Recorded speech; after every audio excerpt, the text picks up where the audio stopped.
நல்லவர், கர்த்தர் பெரியவர். ஆமென். ஸோ இந்த 71வது நாளில் நாம் ஆராதிக்கிற தேவன் இத்தனை நாட்களும் நமக்கு அநேக வார்த்தைகளை கொடுத்து நம்மை அழகாய் தேற்றி நடத்தி வந்த கர்த்தர் இன்றைக்கு அவர் தாயாய் ஆண்டவர் வெளிப்பட போகிறார். ஹல்லேலூயா. இந்த 71வது நாள் நமக்கு அவர் தாயினுடைய பாசத்தை அவர் கொட்ட போகிறார். நமக்கு அவர் தகப்பன் மட்டுமல்ல, அவர் நமக்கு தாயாகவும் இருக்கிறார். விசுவாசிக்கிறீர்களா இல்லையா? ஆமென். எத்தனையோ என்னுடைய வாழ்க்கையில் இந்த ஊழியத்தில் நான் பார்த்திருக்கிறேன். மேலான ஒரு பாசம் அப்படின்னா ஒரு உன்னதமான ஒரு பாசம் யாருடைய பாசமா இருக்கும்னா அந்த தாயாருடைய பாசம். பிள்ளைகளுக்காக அழுகிறார்கள், பிள்ளைகளுக்காக என்ன வேணுனாலும் தியாகம் பண்றது, தங்களுக்கு பசி இருந்தா கூட தன்னுடைய பிள்ளைகள் பசியா இருக்கும்னா பிள்ளைகளுடைய பசியை ஆற்றுறது. அதே போல பிள்ளைய வயிற்றுல சுமக்கிறதுல இருந்து எல்லாத்துலேயும் ஒரு தாயினுடைய பங்கு இந்த உலகத்திலே மிகவும் மேலானது. அவர்களுக்கு நிறைய தியாகம், நிறைய பாசம், தன்னுடைய சரீரத்தையே அர்ப்பணித்து ஒரு குழந்தைய வளர்க்கிறதற்கு வயிற்றில் இருக்கும்போது அவ்வளோ சூழ்நிலையிலே அந்த குழந்தையை பாதுகாக்கிறது. நான் நம்புகிறேன் இன்றைக்கு கர்த்தர் உங்களுக்கும் எனக்கும் கர்த்தர் தாயாய் கர்த்தர் வெளிப்பட போகிறார். ஒரு தாயினுடைய அன்பை நீங்க இன்றைக்கு இந்த நாள் முடிகிறதுக்குள்ள நீங்க உணர போகிறீர்கள். ஆமென். வேதத்தில் ஆண்டவர் வேதம் சொல்லுகிறது, கர்த்தர் காயினுடைய பலியை ஆண்டவர் அங்கீகரிக்காம யாருடைய பலியை அங்கீகரித்தார்னா கர்த்தர் ஆபேலுடைய காணிக்கையை அங்கீகரித்தார் அப்படின்னு நம்ம வாசிக்கிறோம். சொல்லியிருக்கிறேன் ஏற்கனவே. இந்த ஆபேலுடைய காணிக்கையை ஆண்டவர் அங்கீகரிக்கிறதுக்கு என்ன காரணம்? ஏன் ஆண்டவர் அங்கீகரிச்சார்? ஆண்டவர் அப்ப அளவை பார்க்கிறவரா அப்படின்னு கேட்டா நம்முடைய ஆண்டவர் அளவை பார்க்கிறவர் அல்ல. ஏன் அப்படின்னா தேவாலயத்தில் அவர் போய் உட்கார்ந்துட்டு இருக்கிறார். அவர் காணிக்கை போடுகிற அந்த காணிக்கை பெட்டிக்கு முன்னாடி உட்கார்ந்து இருக்கும் போது எத்தனையோ பேர் ஆண்டவர் காணிக்கை பெட்டிக்கு முன்னாடி இருக்கிறதுனால நிறைய அவங்க போடுறாங்க. அவங்களால முடிஞ்சது அவங்களுடைய பாக்கெட்ல இருக்கிறது. ஏன்னா ஏசப்பா காணிக்கை பெட்டிக்கு முன்னாடி உட்கார்ந்து எவ்வளவு போடுறாங்கன்னு பாக்குறாங்கல்ல, அதனால நிறைய பேர் போடுறாங்க. ஆனா அங்க இருக்கிற ஒரே ஒரு மனுஷி, வேதம் சொல்லுது, அவள்கிட்ட இருந்த 2 காசு ஆண்டவர் உள்ளுக்குள்ள போட்டாங்க. ஆண்டவர் அவங்க எல்லாரையும் பார்த்து சொல்றாரு, உங்க எல்லாரை காட்டிலும் இவள் என்னவா போட்டிருக்கிறா? அதிகமாய் போட்டிருக்கிறா. அப்போ அவங்களுக்கு ஆச்சரியமா இருக்கு. நாங்கெல்லாம் கட்டுக்கட்டா போட்டோம், எவ்வளவு போட்டிருக்கிறோம், இவங்க இந்த 2 காசு போட்டாங்க, இதெல்லாம் பெருசா இருக்குதா? அப்ப ஆண்டவர் நம்முடைய காணிக்கையினுடைய அளவை பார்த்து நம்மை ஆசீர்வதிக்கிறவர் அல்ல. அப்படின்னா காயின் கம்மியா கொடுத்துட்டாரு, ஆபேல் நிறைய கொடுத்துட்டாரு அப்படின்னு எல்லாம் கிடையாது. நம்ம சில நேரத்தில் காயின் ஆபேலுடைய அந்த மூவியை பார்க்கும்போது நிறைய பேர் பார்த்துருப்பீங்க. அந்த காயின் எல்லாத்தையும் எடுத்துட்டு போவாரு, எடுத்துட்டு போய் ஒரு சாக்கில் போய் கீழே கொட்டிட்டு கொஞ்சத்தை மட்டும் தள்ளி போட்டுருவாரு அப்படின்னு எல்லாம் கிடையாது. இது என்ன அப்படின்னு சொன்னா, அந்த காலத்திலேயே ஜனங்கள் எல்லாரும் எதுதான் சாப்பிட்டாங்க அப்படின்னு சொன்னா அவங்க எல்லாருமே வெஜ் தான் சாப்பிட்டாங்க. நோவாவுடைய காலத்துக்கு பிற்பாடுதான் மனிதர்கள் நான்வெஜ் சாப்பிட ஆரம்பிச்சாங்க. அப்படின்னா அந்த இது மரக்கறிகள் தான் அதற்கு முன்பாக சாப்பிட்டாங்க. நோவாவுடைய காலத்திற்கு பிற்பாடு என்ன ஆகுதுன்னா எல்லாருமே மாம்சம் சாப்பிட்றவர்களாய் மாறினார்கள். ஆனா அன்றைக்கு காய்கறி இந்த மாதிரி விவசாயம் பண்ணி அந்த சாப்பாடு செய்கிறது வழக்கம் எல்லாருமே. இப்போ காயின் என்ன காணிக்க கொடுத்தாரு? என்ன காணிக்க கொடுத்தாரு? காயின் காணிக்க கொடுத்தது என்ன அப்படின்னா, அவர் விவசாயத்திலே மரக்கறிகள் இல்லைன்னா அவங்க சாப்பிட்றது, அவங்க விவசாயம் பண்ணி சாப்பிட்டுட்டு ஒரு பகுதியை கொடுக்கிறாரு. ஆனா ஆபேல் என்ன பண்றாருன்னா மந்தையினுடைய தலையீற்று. அப்படின்னா என்ன அர்த்தம்னா அதனுடைய முழுக்க அந்த ஆடு இவர்களுக்கு எதுவும் பிரயோஜனம் இல்லை. என்ன பிரயோஜனம் அப்படின்னா முழுக்க அது ஆண்டவருக்காகவே காணிக்கைக்காகவே வளர்த்தப்பட்டது, வேற எந்த பர்பஸும் இல்லை. அப்போ இந்த 2 பேருடைய காணிக்கையை நீங்க பாத்தீங்கன்னா, ஒருத்தருடைய காணிக்கை எப்படி இருக்குன்னா எல்லாமே பண்றோம், எனக்கு அதுல ஒரு பார்ட்டு, ஆண்டவருக்கு அதுல ஒரு பார்ட்டு, அவ்வளவுதான். அது நிறையவோ கம்மியோ. ஆனா ஆபேலுடைய காணிக்கை என்ன அப்படின்னா, அதுல சுத்தமா எனக்கே கிடையாது, முழுக்க முழுக்க நான் செய்கிறதே யாருக்காகன்னா அவருடைய காரியத்திற்காக மட்டும்தான். அதனாலதான் அவனுடைய காணிக்கையை கர்த்தர் அங்கீகரிக்கிறார். அதனால ஆண்டவருடைய பிள்ளைகளே, நம்ம அதனாலதான் கர்த்தர் நம்மிடத்தில் எதிர்பார்க்கிறார் நம்முடைய முழுமையும் ஆண்டவருக்கு, நம்முடைய முழுமையும் ஆண்டவருக்கு. இந்த முழுமை அப்படின்னா என்ன அப்படின்னு சொன்னா, நம்ம மிஸ்டேக் பண்ணாம இருக்கிறது மட்டும் இல்ல. இந்த முழுமைன்றது ஆண்டவர் மேல அப்படின்னா கர்த்தரை தூசிக்காதது, மறுதலிக்காதது, என்ன சோதனை வந்தாலும் கர்த்தரை விட்டு கொடுக்காதது, இந்த மாதிரி சந்தோஷமா இருக்கிறதுனாலே ஆண்டவர் இருக்கும்போது ஆண்டவரோட நடக்கும்போது ரொம்ப சந்தோஷம். உலகத்தில் இருக்கிற எல்லா காரியத்தை காட்டிலும் கர்த்தரை முன்னாடி வைக்கிறத தான் ஆண்டவர் ரொம்ப எதிர்பார்க்கிறார். ஹல்லேலூயா. அறகுறையாய் அல்ல. நம்முடைய பலியை எப்படி செலுத்த போறோம் அப்படின்னா, முழுமையான பலியாய், என்னை ஜீவாதார பலியாய் நான் உமக்கு முழுவதும் தாழ்த்துகிறேன். எத்தனை பேர் ஆமோதிக்கிறீர்கள்? முதலாவது தேவனுடைய ராஜ்யத்தையும் அவருடைய நீதியையும் தேடுங்கள், அப்பொழுது இவைகளெல்லாம் உங்களுக்கு கூட கொடுக்கப்படும். அப்போ நம்ம ஆண்டவருடைய சமூகத்தில் நம்மளை அர்ப்பணிக்கிறது என்னுடைய ஒரு பார்ட் கிடையாது, என்னுடைய வாழ்க்கை முழுவதும். அதனால தான் சாத்ராக் மேஷாக் ஆபேத்நேகோ சொல்கிறார், அவர் என்னை இந்த அக்கினி சூளைக்கு தப்புவித்தால் நான் இந்த தப்புவிப்பார் அப்படின்னு சொல்லல, தப்புவித்தாலும் தப்புவியாமற் போனாலும். அதுதான் ஆண்டவருடைய பிள்ளைகளுடைய ஃபெய்த், அதுதான் விசுவாசம். தப்புவித்தால் மட்டுமல்ல.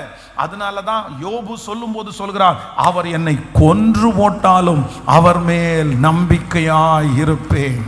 அதுதான் ஆண்டவருடைய பிள்ளைகளுடைய விசுவாசம். இதுதான் என்னன்னா முழுமையா ஆண்டவருக்கு ஒப்பு கொடுக்கிறது.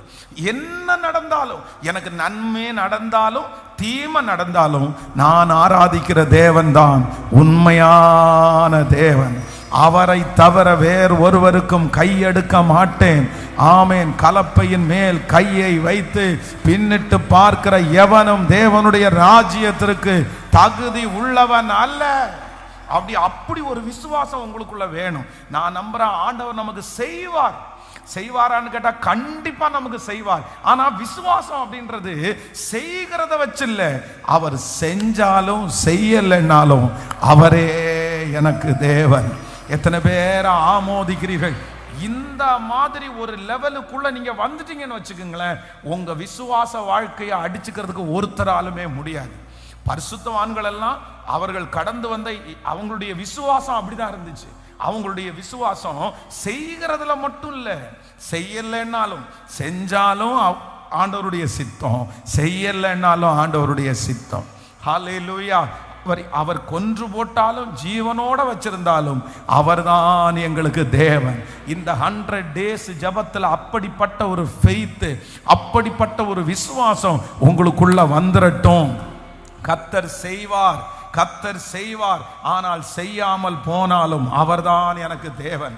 பாருங்க, சகரியாவுக்கு ஆண்டவர் குழந்தையை கொடுக்கிறாரு, யோவானை கொடுக்கிறாரு. நான் உங்களுக்கு சொல்லி இருக்கிறேன், இந்த சகரியா ஒரு மிகப்பெரிய பவர்ஃபுல் மேன். அப்படின்னா அவர் ஸ்பிரிச்சுவல் மேன். பரிசுத்த மகா பரிசுத்த ஸ்தலத்துக்குள்ள போகணும் அப்படின்னா சாதாரணமா போக முடியாதுன்னு உங்களுக்கு தெரியும். ஆனா அத்தனை நாட்களும் ஒரு குழந்தைக்காக ஜெபம் பண்றாங்க. இப்ப குழந்தைக்காக ஜெபம் பண்ணி அந்த ஜெபத்தையே மறந்துட்டாங்க. ஏன்னா 2 பேருக்கும் என்ன ஆயிடுச்சு? 2 பேருக்குமே வயசாயிருச்சு. சோ 2 பேருக்குமே வயசான உடனே அவங்க அந்த ஜெபத்தை மறந்துட்டாங்க. ஆனா ஜெபத்தை மறந்துட்டாங்க, ஜெபத்தை விட்டுட்டாங்க. குழந்தை கிடைக்கலன்றதுக்காக சோர்ந்து போகல, பரிசுத்தத்தை விடல, நீதியை விடல, கர்த்தருடைய ஊழியம் செய்கிறத விடல, கர்த்தரை விடல. அதெல்லாம் எப்படிதான் இருந்துச்சு சொல்லுங்க? அதுக்கும் இதுக்கும் அவங்களுக்கு என்ன இல்லை? சம்பந்தமே இல்லை. நம்மளா இருந்தா பாருங்களேன், ஒரு 10 வருஷம் ஜெபம் பண்ணிட்டு நம்ம அந்த மாதிரி ஒண்ணு நடக்கல அப்படின்னு சொன்னா பைபிளை மூடி வச்சிருப்பா. அந்த ஜபத்துக்கா ஒருவேளை இந்த 100 நாள் ஜபத்துல இவ்வளோ வார்த்தையை கேட்டாச்சு, உங்களுக்கு இந்த 100 நாள் ஜபத்துல அற்புதம் நடக்கலைன்னு வச்சுங்களேன், அடுத்த வருஷம் பிப்ரவரி மாதம் அவ்வளோதான், ஒரு 21 நாள் ஜபம் போடுறோம்.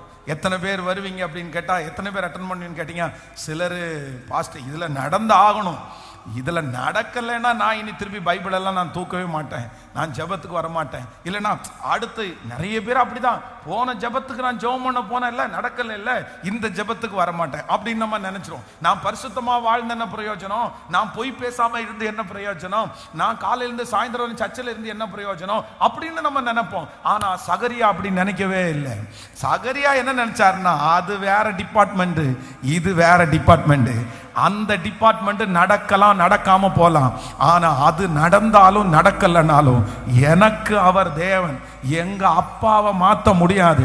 எங்க அப்பா எனக்கு ரட்சிப்பை கொடுத்திருக்கிறார், அவருடைய ரத்தத்தையே எனக்காக சிந்தி இருக்கிறார். இந்த உலக ஆசீர்வாதம் வேறு, கர்த்தர் எனக்கு வைத்திருக்கிற பரலோக ஆசீர்வாதம் வேறு. அப்போ ஆவிக்குரிய வாழ்க்கையில இப்படிப்பட்ட ஒரு அனுபவத்துக்குள்ள நீங்க வந்துடணும், அனுபவத்துக்குள்ள வந்துடணும். அப்போஸ்தலனாகிய பவுல் கொரிந்தியர்ல எழுதும்போது சொல்லுகிறார், என்ன சொல்றாருன்னா, நான் கப்பல் சேதத்துல இருந்தேன், ராப்பகல்ல கப்பல்ல கஷ்டப்பட்டேன், கடல்ல கஷ்டப்பட்டேன், சொந்த ஜனங்களால எனக்கு மோசம் வந்துச்சு, திருடர்களால எனக்கு மோசம் வந்துருச்சு, எனக்கு தங்குறதுக்கு வீடு இல்லாம இருந்திருந்தேன். யாரு? மிகப்பெரிய அப்போஸ்தலன். ஊழியத்திற்கு எல்லாத்தையும் விட்டுட்டு அவர் ஊழியத்திற்கு வரும்போது ஒரு கப்பலோட ஓனரா இருந்திருக்கிறார். அவ்வளோ பெரிய கோடீஸ்வரன், கமாலியேலுடைய பாதத்து அடியிலே கல்வி கற்றவர். அப்படின்னா அன்னைக்கெல்லாம் கமாலியல் அப்படின்றது ஒரு பெரிய இன்ஸ்டியூட் மாதிரி. அந்த இன்ஸ்டியூட் எல்லாம் வேர்ல்டு லெவலில் ஃபேமஸ் ஆனவர் தான் அங்க உட்கார்ந்து படித்தவர் அவர். இன்னும் அவருடைய அந்த அப்போஸ்தலனாகிய பவுல வேதத்துல எப்படி எப்படி அந்த எப்படி அறிமுகப்படுத்துது. அப்போஸ்தலனாகிய பவுல் ஃபர்ஸ்ட் பைபிள்ல உள்ள ஒரு ஹீரோ உள்ள வராருன்னு எப்படி உள்ள எப்படி அறிமுகப்படுத்துது சொல்லுங்களேன். எப்படி அறிமுகப்படுத்துது? எப்படி அறிமுகப்படுத்துது? ஃபர்ஸ்ட் எடுத்த உடனே எப்படி அறிமுகப்படுத்துனா ஒரு ஹீரோவா தான் அறிமுகப்படுத்துது. அப்படின்னா அங்க யார கல்லறிஞ்சு கொள்றாங்கன்னா, ஸ்தேவான் என்கிற ஒருவனை கல்லறிந்து கொள்றாங்க. இந்த கல்லறிந்து கொல்லுகிற அந்த இடத்துல தான் ஃபர்ஸ்ட் அப்போஸ்தலனாகிய பவுல் உள்ள வராரு.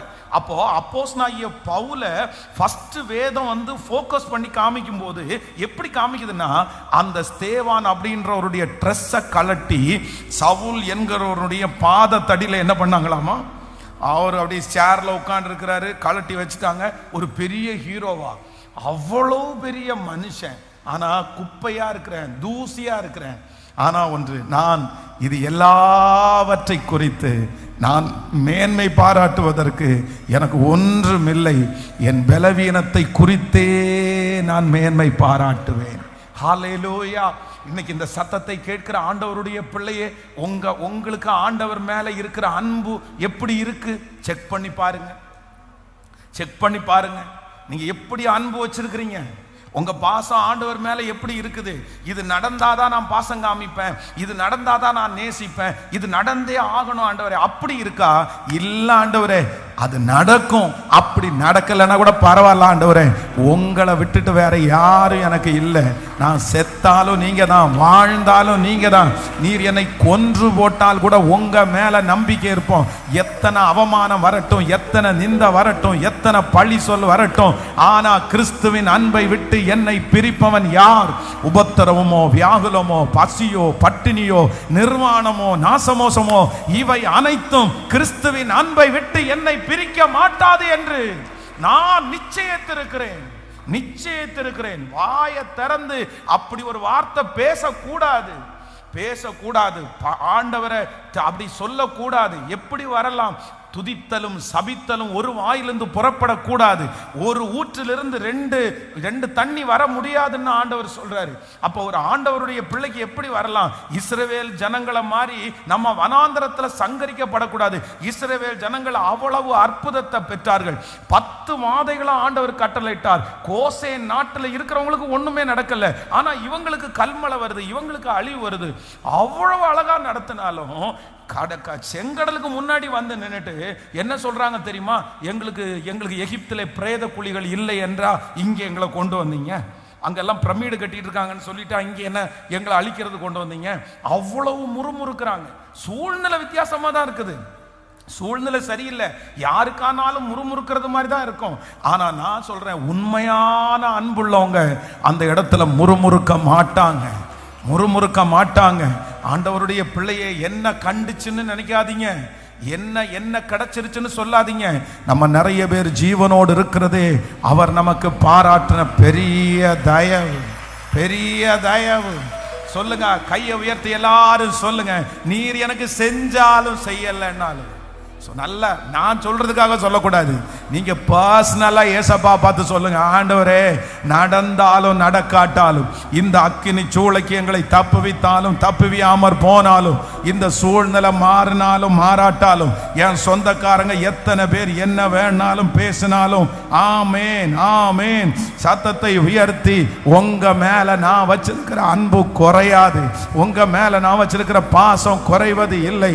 ஆமேன். நீதி நியாயங்கள் மறைக்கப்பட்டு எனக்கு அநியாயமே நேர்ந்தாலும், வீணான பழி சுமத்தி என்னை இழிவாக பேசினாலும், ஆமென், நியாயத்தை விரும்புகிற கர்த்தர் நீர் என் கூட இருக்கிறீர், அதனாலே நான் வெட்கப்பட்டு போவது இல்லை. சொல்லுங்க சத்தமாய், கிறிஸ்துவின் அன்பை விட்டு என்னை பிரிப்பவன் யார்? உபத்திரவமானாலும், வியாகுலமானாலும், பசியானாலும், பட்டினி ஆனாலும், ஹல்லேலூயா. நீதி நியாயங்கள் மறைக்கப்பட்டு உனக்கு அநியாயம் நேர்ந்தாலும், வீணான பழி சுமத்தி உன்னை இழிவாக பேசினாலும், பாடும்.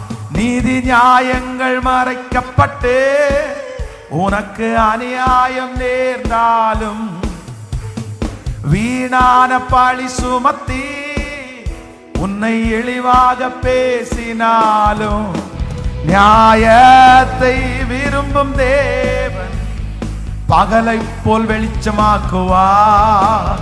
நியாயத்தை விரும்பும் தேவன் பகலை போல் வெளிச்சமாக்குவார், பகலை போல் வெளிச்சமாக்குவார். கைகளை மேல ஹல்லேலூயா பாடும், ஹல்லேலூயா சத்தமா, ஹல்லேலூயா ஹல்லேலூயா சொல்லு, ஹல்லேலூயா ஹல்லேலூயா ஹல்லேலூயா ஹல்லேலூயா. வெட்கப்பட்டு போவதில்லை, நான் வெட்கப்பட்டு போவதில்லை, பாடும். வெட்கப்பட்டு போவதில்லை, நான் வெட்கப்பட்டு போவதில்லை, கர்த்தருக்கு காத்திருப்போம், வெட்கப்பட்டு போவதில்லை, பாடு. கர்த்தருக்கு காத்திருப்போம், கைகளை மேல தட்டி எல்லாரும் சேர்ந்து வெட்கப்பட்டு போவதில்லை. விசுவாசத்தோட பாடுங்க, சொல்லுங்க. வெட்கப்பட்டு போவதில்லை, நான் வெட்கப்பட்டு போவதில்லை, கர்த்தருக்கு காத்திருப்போம், வெட்கப்பட்டு போவதில்லை, கர்த்தருக்கு காத்திருப்போம், வெட்கப்பட்டு போ. இப்ப சொல்லுங்க, ஹல்லேலூயா ஹல்லேலூயா ஹல்லேலூயா சொல்லு, ஹல்லேலூயா. கைகளை நல்லா தட்டி சொல்லுங்க, ஹல்லேலூயா ஹல்லேலூயா ஹல்லேலூயா ஹல்லேலூயா. விசுவாசத்தோடு, உன் தேவன் எங்கே என்று உன்னை நாள்தோறும் நிந்தித்தாலும், உனக்கு விரோதமா உன் சத்துருக்கள் எழும்பினாலும், உன் தேவன் எங்கே என்று உன்னை நாள்தோறும் நிந்தித்தாலும், உனக்கு விரோதமா உன் சத்துருக்கள் எழும்பினாலும், சொல்லு. உன்னோடு கூட இருப்பதை நிரூபித்து நடத்துவார், உன்னோடு கூட இருப்பதை நிரூபித்து நடத்துவார், நிரூபித்து மீட்டு நடத்துவார். இப்ப சொல்லுவோம் ஹalleluya ஹalleluya ஹalleluya. பாட்டு பாட பாட நிறைய பேர் மேல கர்த்தருடைய மகிமை இறங்குது. ஹalleluya ஹalleluya praise amen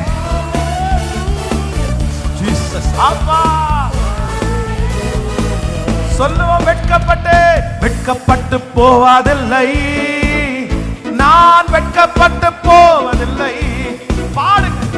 வெட்கப்பட்டு போவதில்லை, நான் வெட்கப்பட்டு போவதில்லை. கர்த்தருக்கு காத்திருப்போம், வெட்கப்பட்டு போவதில்லை.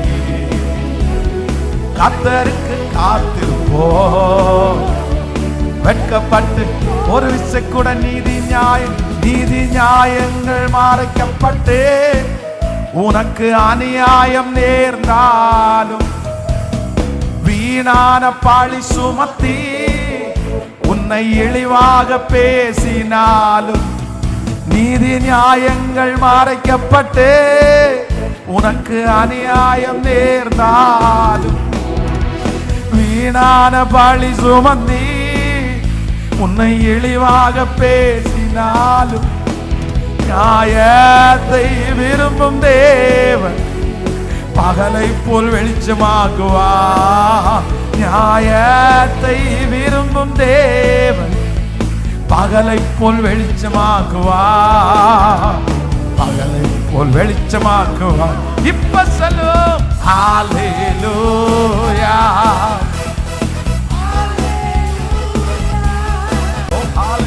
ஹalleluya ஹalleluya. சேர்ந்து ஹalleluya ஹalleluya ஹalleluya. கைகளை மேல தட்டி வெட்கப்பட்டு போவதில்லை, நான் வெட்கப்பட்டு போவதில்லை.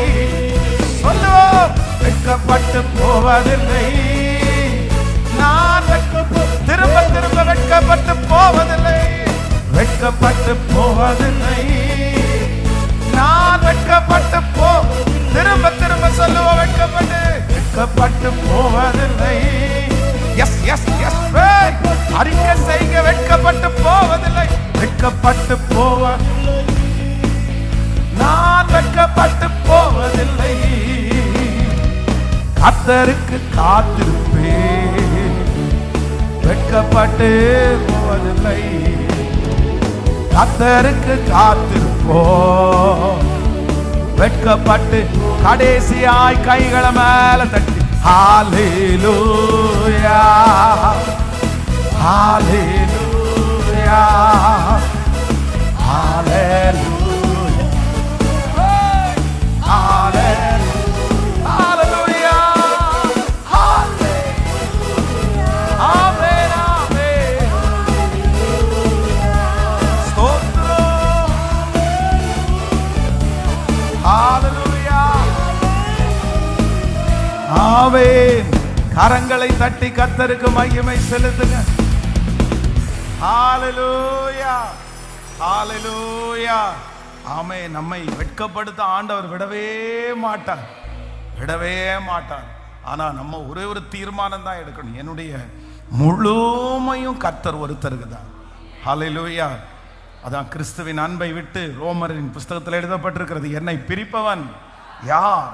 உபத்திரவமோ வியாகுலமோ பசியோ பட்டினியோ நிர்வாணமோ நாசமோசமோ இவை அனைத்தும் கிறிஸ்துவின் அன்பை விட்டு என்னை பிரிக்க மாட்டாது. இதை விட்டு நமக்கு வேற வழியே கிடையாது. இதை விட்டுட்டு போகிறது அது நரகத்துக்கு போறதுக்கு சமம். விசுவாசிக்கிறீங்களா? எத்தனை பேர் நம்ம என்ன இனி இயேசுவை விட்டுட்டு போயிட்டு நல்லா இருக்க முடியுமா? இல்லை போயிட்டு பட்டை அடிச்சுட்டு இருக்க முடியுமா? இல்லை போயிட்டு வேற ஏதாவது? எதுவுமே நம்மளால பண்ண முடியாது. ஏன்னா ஒரு டைம் இந்த பரம ஈவ ருசி பார்த்ததுக்கு பிற்பாடு கோடியை கொடுத்தாலும் யார் வந்தாலும் இதனுடைய இந்த உண்மையை தெரிஞ்சதற்கு பிறகு இதை விட்டுட்டு போயிட்டு வேற எதுவும் நம்மளால செய்ய முடியாது. செய்ய முடியாது. ஆமென். அதனால நமக்கு ஆண்டவர், இந்த உலக இரட்சகர் நமக்கு கிருபை சொந்தமாயிருக்கிறார். அதான் பெர்பன்சியா பாடும்போது, சர்வ வல்லவர் என் சொந்தமானா, சாவை வென்றவர் என் ஜீவனானா, சர்வ வல்லவர் என் எச்சமான, சாவை வென்றவர். ரொம்ப அடுத்த, ஆகாதா இது அதிசயம் தானே, ஓஹோ இது உண்மைதானே. எவ்வளோ அழகான பாடல்ல, ரொம்ப அழகான பாடல். ஆமென். சரி, இப்போ பாடுறதுக்கு நேரம் இல்லை, அது ரொம்ப அழகான பாடல். அதனால நம்ம ஒரு டைம் ஆண்டவரை பிடிச்சிட்டோம்ல, கர்த்தர் நமக்கு செய்வார். ஆனால் செய்யலைன்னா கூட நீங்க தான் ஆண்டவர் எனக்கு தெய்வம். இதுல இருந்து ஆண்டவருடைய பிள்ளைகள் எப்பவுமே உங்க மனசை என்ன பண்ணக்கூடாதுன்னா மாற்றவே கூடாது. ஆமோதிக்கிறீங்களா இல்லையா? என்ன நடந்தாலும் நான் இந்த 100 நாளையில உங்களை பிடிச்சிட்டேன் உறுதியா. நீர் என்னை கொன்னே போட்டாலும் நீ உங்களை தவிர வேற ஒருத்தரும் இல்லை. வாழ்ந்தா உங்களுக்காக, மரிச்சா உங்களுக்காக, கொடுத்தா உங்களுக்காக, கொடுக்கலன்னாலும் உங்களுக்காக. ஆமென். இந்த மைண்ட் செட்டுக்கு நீங்க வாங்க, அப்பா உங்களை பார்த்து ரொம்ப சந்தோஷப்படுவார். ஹல்லேலூயா. இன்றைக்கு அந்த வார்த்தையை நம்ம வாசிக்க போறோம். இன்னைக்கு ஆண்டவர் ஒரு தாயாய் நம்மத்திலே கர்த்தர் அரவணைக்க போறார். ஏசாயாவின் தீர்க்க தரிசன புஸ்தகம் 49ஆம் அதிகாரத்தினுடைய 15வது வசனத்தை எல்லாரும் சேர்ந்து வாசிக்கலாம். ஏசாயாவின் தீர்க்க தரிசன புஸ்தகம் 49வது அதிகாரத்தினுடைய 15வது வசனத்தை சேர்ந்து வாசிக்கலாம். ஸ்திரீயானவள் தன் கற்பத்தின் பிள்ளைக்கு இறங்காமல் தன் பாலகனை மறப்பாளோ? அவர்கள் மறந்தாலும் நான் உன்னை மறப்பது இல்லை. ஆமென். இன்னொரு விஷயம் கூட வாசிக்கலாம். ஸ்திரீயானவள் தன் கற்பத்தின் பிள்ளைக்கு இறங்காமல் தன் பாலகனை மறப்பாளோ? அவர்கள் மறந்தாலும் நான் உன்னை மறப்பது இல்லை. கர்த்தருடைய பிள்ளைகளே, இன்றைக்கு இந்த 71வது நாள் ஆண்டவர் நமக்கு கொடுக்கிற ஒரு நல்ல வாக்குத்தத்தம், நான் உனக்கு தாயை விட மேலானவராய் இருப்பேன் என்று கர்த்தர் வாக்கு கொடுக்கிறார். இந்த உலகத்திலே இருக்கிற ஒரு ஸ்திரீயானவள் தன் கற்பத்தின் பிள்ளைக்கு இறங்காமல், தன் கற்பத்தின் பிள்ளைக்கு இறங்காமல், அவர்கள் பாடுபட்டாலும் அவங்க சாப்பிடாம இருந்தாலும் தன்னுடைய வயிற்றுல 10 மாசம் சுமந்தெடுத்த பிள்ளைக்கு ஒரு இறக்கம்னு ஒன்று தேவைப்படும் போது, அந்த இறக்கம் அவர்களால் இறங்க முடியுமானால் அவள் இறங்காமல் இருப்பாளோ? ஒருவேளை ஸ்திரீயானவள் தன் கற்பத்தின் பிள்ளைக்கு இறங்காமல் தன் பாலகனை மறப்பாளோ? ஒருவேளை அவள் மறந்தாலும் கர்த்தர் வாக்கு கொடுக்கிறார், நான் உன்னை மறப்பதே இல்லை. இந்த உலகத்திலே இருக்கிற லட்சக்கணக்கான ஜனங்களுக்கு தாய் என்கிற பாசத்தை தொடுவதற்கு ஒருவராலும் முடியாமல் இருக்கலாம். ஆனா கர்த்தர் வாக்கு கொடுக்கிறார், ஒருவேளை அவளுடைய இருதயமே கடினப்பட்டாலும், அவளுடைய இருதயமே இந்த மகனுக்கு இறங்க முடியாது என்று சொன்னாலும் கர்த்தர் வாக்கு கொடுக்கிறார், அந்த அன்பை விட அடுத்த ஒரு பாசம் உள்ளவர் நான் உனக்கு இறங்குவேன் என்று கர்த்தர் வாக்கு கொடுக்கிறார். இந்த ஜெபம் முடிய தாயினுடைய பாசத்தை நீங்க பார்ப்பீங்க. அந்த பிரச்சனையில அம்மா இருந்து உங்களுக்கு பண்ணுனா என்ன பண்ணுவாங்க, அந்த இடத்துல உங்களுக்காக அம்மா பேசுனா என்ன பேசுவாங்க, அந்த இடத்துல உங்களுக்காக அம்மா நின்னாங்கன்னா எந்த காரியத்துல நிப்பாங்களோ கர்த்தராகிய ஆண்டவர் வாக்கு கொடுக்கிறார், அதை விட மேலாக நான் உனக்கு இருப்பேன். நம்புறவங்க நல்ல கரங்களை முழு பலத்தோடு, பிரதர், கர்த்தர் இன்றைக்கு அந்த பிரச்சனையில உங்க தாயை விட இன்னொரு படி, அந்த கடனுக்காக உங்க அம்மா இறங்கி கொடுக்க மாட்டாங்களா? அம்மாவுடைய கையில எவ்வளோ இருக்குது, அவங்க நினைச்சா அதை செய்யலாம், அம்மா நினைச்சா இந்த காரியத்தில் என்ன தூக்கி விடலாம் அப்படின்னு நீங்க நினைச்சு அந்த தாயே இறங்க முடியாட்டாலும் கர்த்தர் அதை விட பாசம் உள்ளவர், அவர் உனக்கு இறங்குவேன். ஹல்லேலூயா. கைகளை உயர்த்தி இயேசுவாட்ட சொல்லலாம், நீர் எனக்கு தாயா இருக்கிறதற்காக ஸ்தோத்திரம். நீர் எனக்கு தாயா இருக்கிறதற்காக ஸ்தோத்திரம். ஹல்லேலூயா. வேதத்தில் நிறைய தாய் நிறைய பிள்ளைகளுக்கு நிறைய உதவிகளை செய்திருக்கிறார்கள். ஆனால் இந்த ரெபேக்காள் அப்படின்ற ஒரு தாயை குறித்து நம்ம வாசிக்கிறோம். பொதுவாக இந்த ரெபேக்காளை குறித்து இதுவரைக்கும் நான் எத்தனையோ செய்தி பேசியிருக்கிறேன். ஆனால் ரெபேக்காள் என்கிற அந்த தாயை குறித்து ஒரு பாசிட்டிவான ஒரு காரியத்தை நான் பேசுறது ரொம்ப இல்லை. அப்படி பேசினது குறைவு தான். ஆனால் ஏன் அப்படின்னு சொன்னா, இந்த ஏசா என்கிற இந்த மகனை வித்தியாசமாய் நடத்தி யாக்கோபு என்கிற இந்த பிள்ளை மேலேயே இவங்க ரொம்ப கரிசனையா இருந்துட்டாங்க அப்படின்னு எல்லாம் நம்ம ரொம்ப தியானிச்சாலும், இன்றைக்கு இந்த ரெபேக்காள் ஒரு பிள்ளையினுடைய பின்பாக இருந்து, ஒரு மகனுடைய பின்பாக இருந்து, அப்படின்னா பலவீனப்பட்ட ஒரு மகன், அப்படின்னா வாது சூது தெரியாத ஒரு மகன், அப்படின்னா வீட்டை விட்டு வெளியே போகிறதற்கு பலனில்லாத மகன். இப்போ ஈசாக்கியும் ரெபேக்காளுக்கும் 2 பிள்ளைகள் பிறக்கிறாங்க. எப்படி பிறக்கிறாங்கன்னா, ஒரே பிரசவத்தில் 2 பிள்ளைகள் பிறக்கிறாங்க. அப்படின்னா 2 குழந்தைங்க. அதுவும் ஒரு பிள்ளை எப்படி பிறக்குது அப்படின்னா, வேதம் சொல்லுது அவன் ரோமம் அதிகமாய் உள்ளவனாம். அப்படின்னா ரொம்ப அழகா, நம்ம ரொம்ப வாட்ட சாட்டமா, ரொம்ப பெலனா அப்படியே பிறக்குது. ஆனா அடுத்து ஒரு பிள்ளை இப்போ அது குதிகால பிடிச்சிட்டு வருது. இந்த பிள்ளை எப்படி இருக்குன்னா, அப்படியே முழுக்குன்னு இருக்குது. அந்த பிள்ளை குண்டா இருக்குது. அந்த பிள்ளை ஒரு சோவை பிடிச்சது மாதிரி, அந்த மாதிரி 2 பிள்ளைகள் பிறக்கிறார்கள். இந்த 2 பிள்ளைகளில் ஏசாவை குறித்து வேதம் சொல்லுகிறது, அவன் வன சஞ்சாரியா இருந்தான். வேட்டை ஆடுகிறவனும் வன சஞ்சாரியுமா இருந்தான். அப்படின்னா சும்மா சாதாரணமா வேட்டை ஆடுகிறவங்க எல்லாம் நீங்க நினைக்கிறது மாதிரி சாதாரணவங்களா இருக்க முடியாது. அவங்க ரொம்ப முயலை பிடிக்கணும்னா கூட அவங்க ஓடுறவங்களா இருக்கணும். அதே போல மானை பிடிக்கணும்னாலும் அவங்க ஓடுறவங்களா இருக்கணும். அவங்க பலசாலியா இருக்கணும். அவங்க அதை அடிக்கிறவங்களா இருக்கணும். ஆனா இந்த ஏசா ரொம்ப பலசாலி.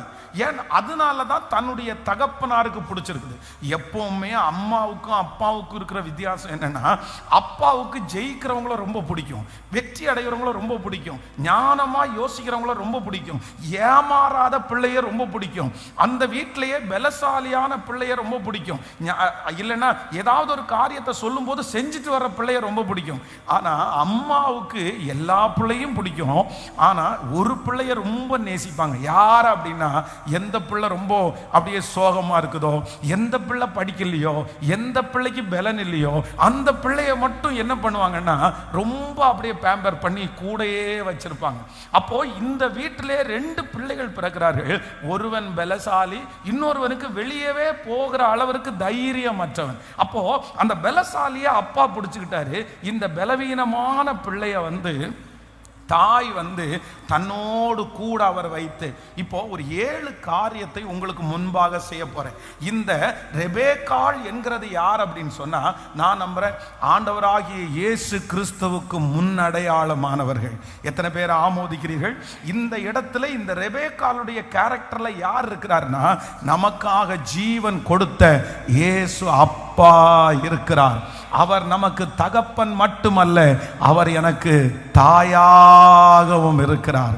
எத்தனை பேர் ஆமோதிக்கிறீர்கள்? கைகளை மீண்டும் மேலே உயர்த்தி தேங்க்யூ ஜீசஸ், ஆமேன். எனக்கு தாயாயிருக்கிற ஆண்டவர், முழு பலத்தோடு ஆமேன். எனக்கு தாயாயிருக்கிற ஆண்டவர் சொல்லுங்க. எனக்கு தாயாயிருக்கிற ஆண்டவர் இன்றைக்கு இந்த 71 நாள் முடிகிறதற்குள்ளே, தகப்பனே ஸ்தோத்திரம் ஸ்தோத்திரம், எனக்காய் தாயாய் இருந்து, எனக்கு தாயாய் இருந்து என்னை நீ நடத்த போகிறதற்காக உமக்கு ஸ்தோத்திரம். சொல்லுங்க சொல்லுங்க ஆமென், ஹல்லேலூயா. எனக்கு ஆண்டவரே தாயாய் இருந்து என்னை நடத்த போகிறதற்காக உமக்கு ஸ்தோத்திரம் ஸ்தோத்திரம், ஹல்லேலூயா. அப்போ ஒரு தாயாக இந்த ரெபேக்காள் இந்த யாக்கோபுக்கு பின்னாடி உட்கார்ந்து இந்த பிள்ளைய ரொம்ப அழகா மோட்டிவேட் பண்றாங்க. 10 பிள்ளைகள் ஒரு தாய்க்கு இருந்தாலும் அந்த தாயினுடைய பாசம் அதிகமா யாருக்கு இருக்குன்னா, பலவீனப்பட்ட பிள்ளைக்கு மேலதான் தாயினுடைய பாசம் இருக்குது. இந்த இடத்துல இந்த ஏசா வன சஞ்சாரி அப்படின்னு ஒரு வார்த்தை சொல்லுது.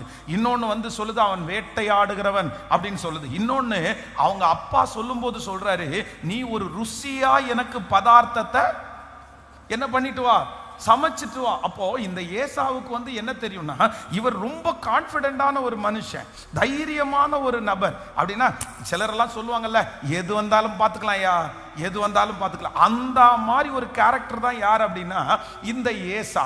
அதனால தான் சேஷ்டபுத்திர பாகத்தை வந்து யாக்கோபு கேட்கும்போது அது அவன் வந்து அசால்ட்டா, நானே சாக போறேன், என்னுடைய சேஷ்டபுத்திர பாகம் என்னது இருக்கு அப்படின்னா ரொம்ப அசால்ட்டா எல்லாத்தையும் தூக்கி போட்டு அப்படியே ஒரு ஸ்ட்ரென்தன் உள்ள ஒரு பிள்ளை.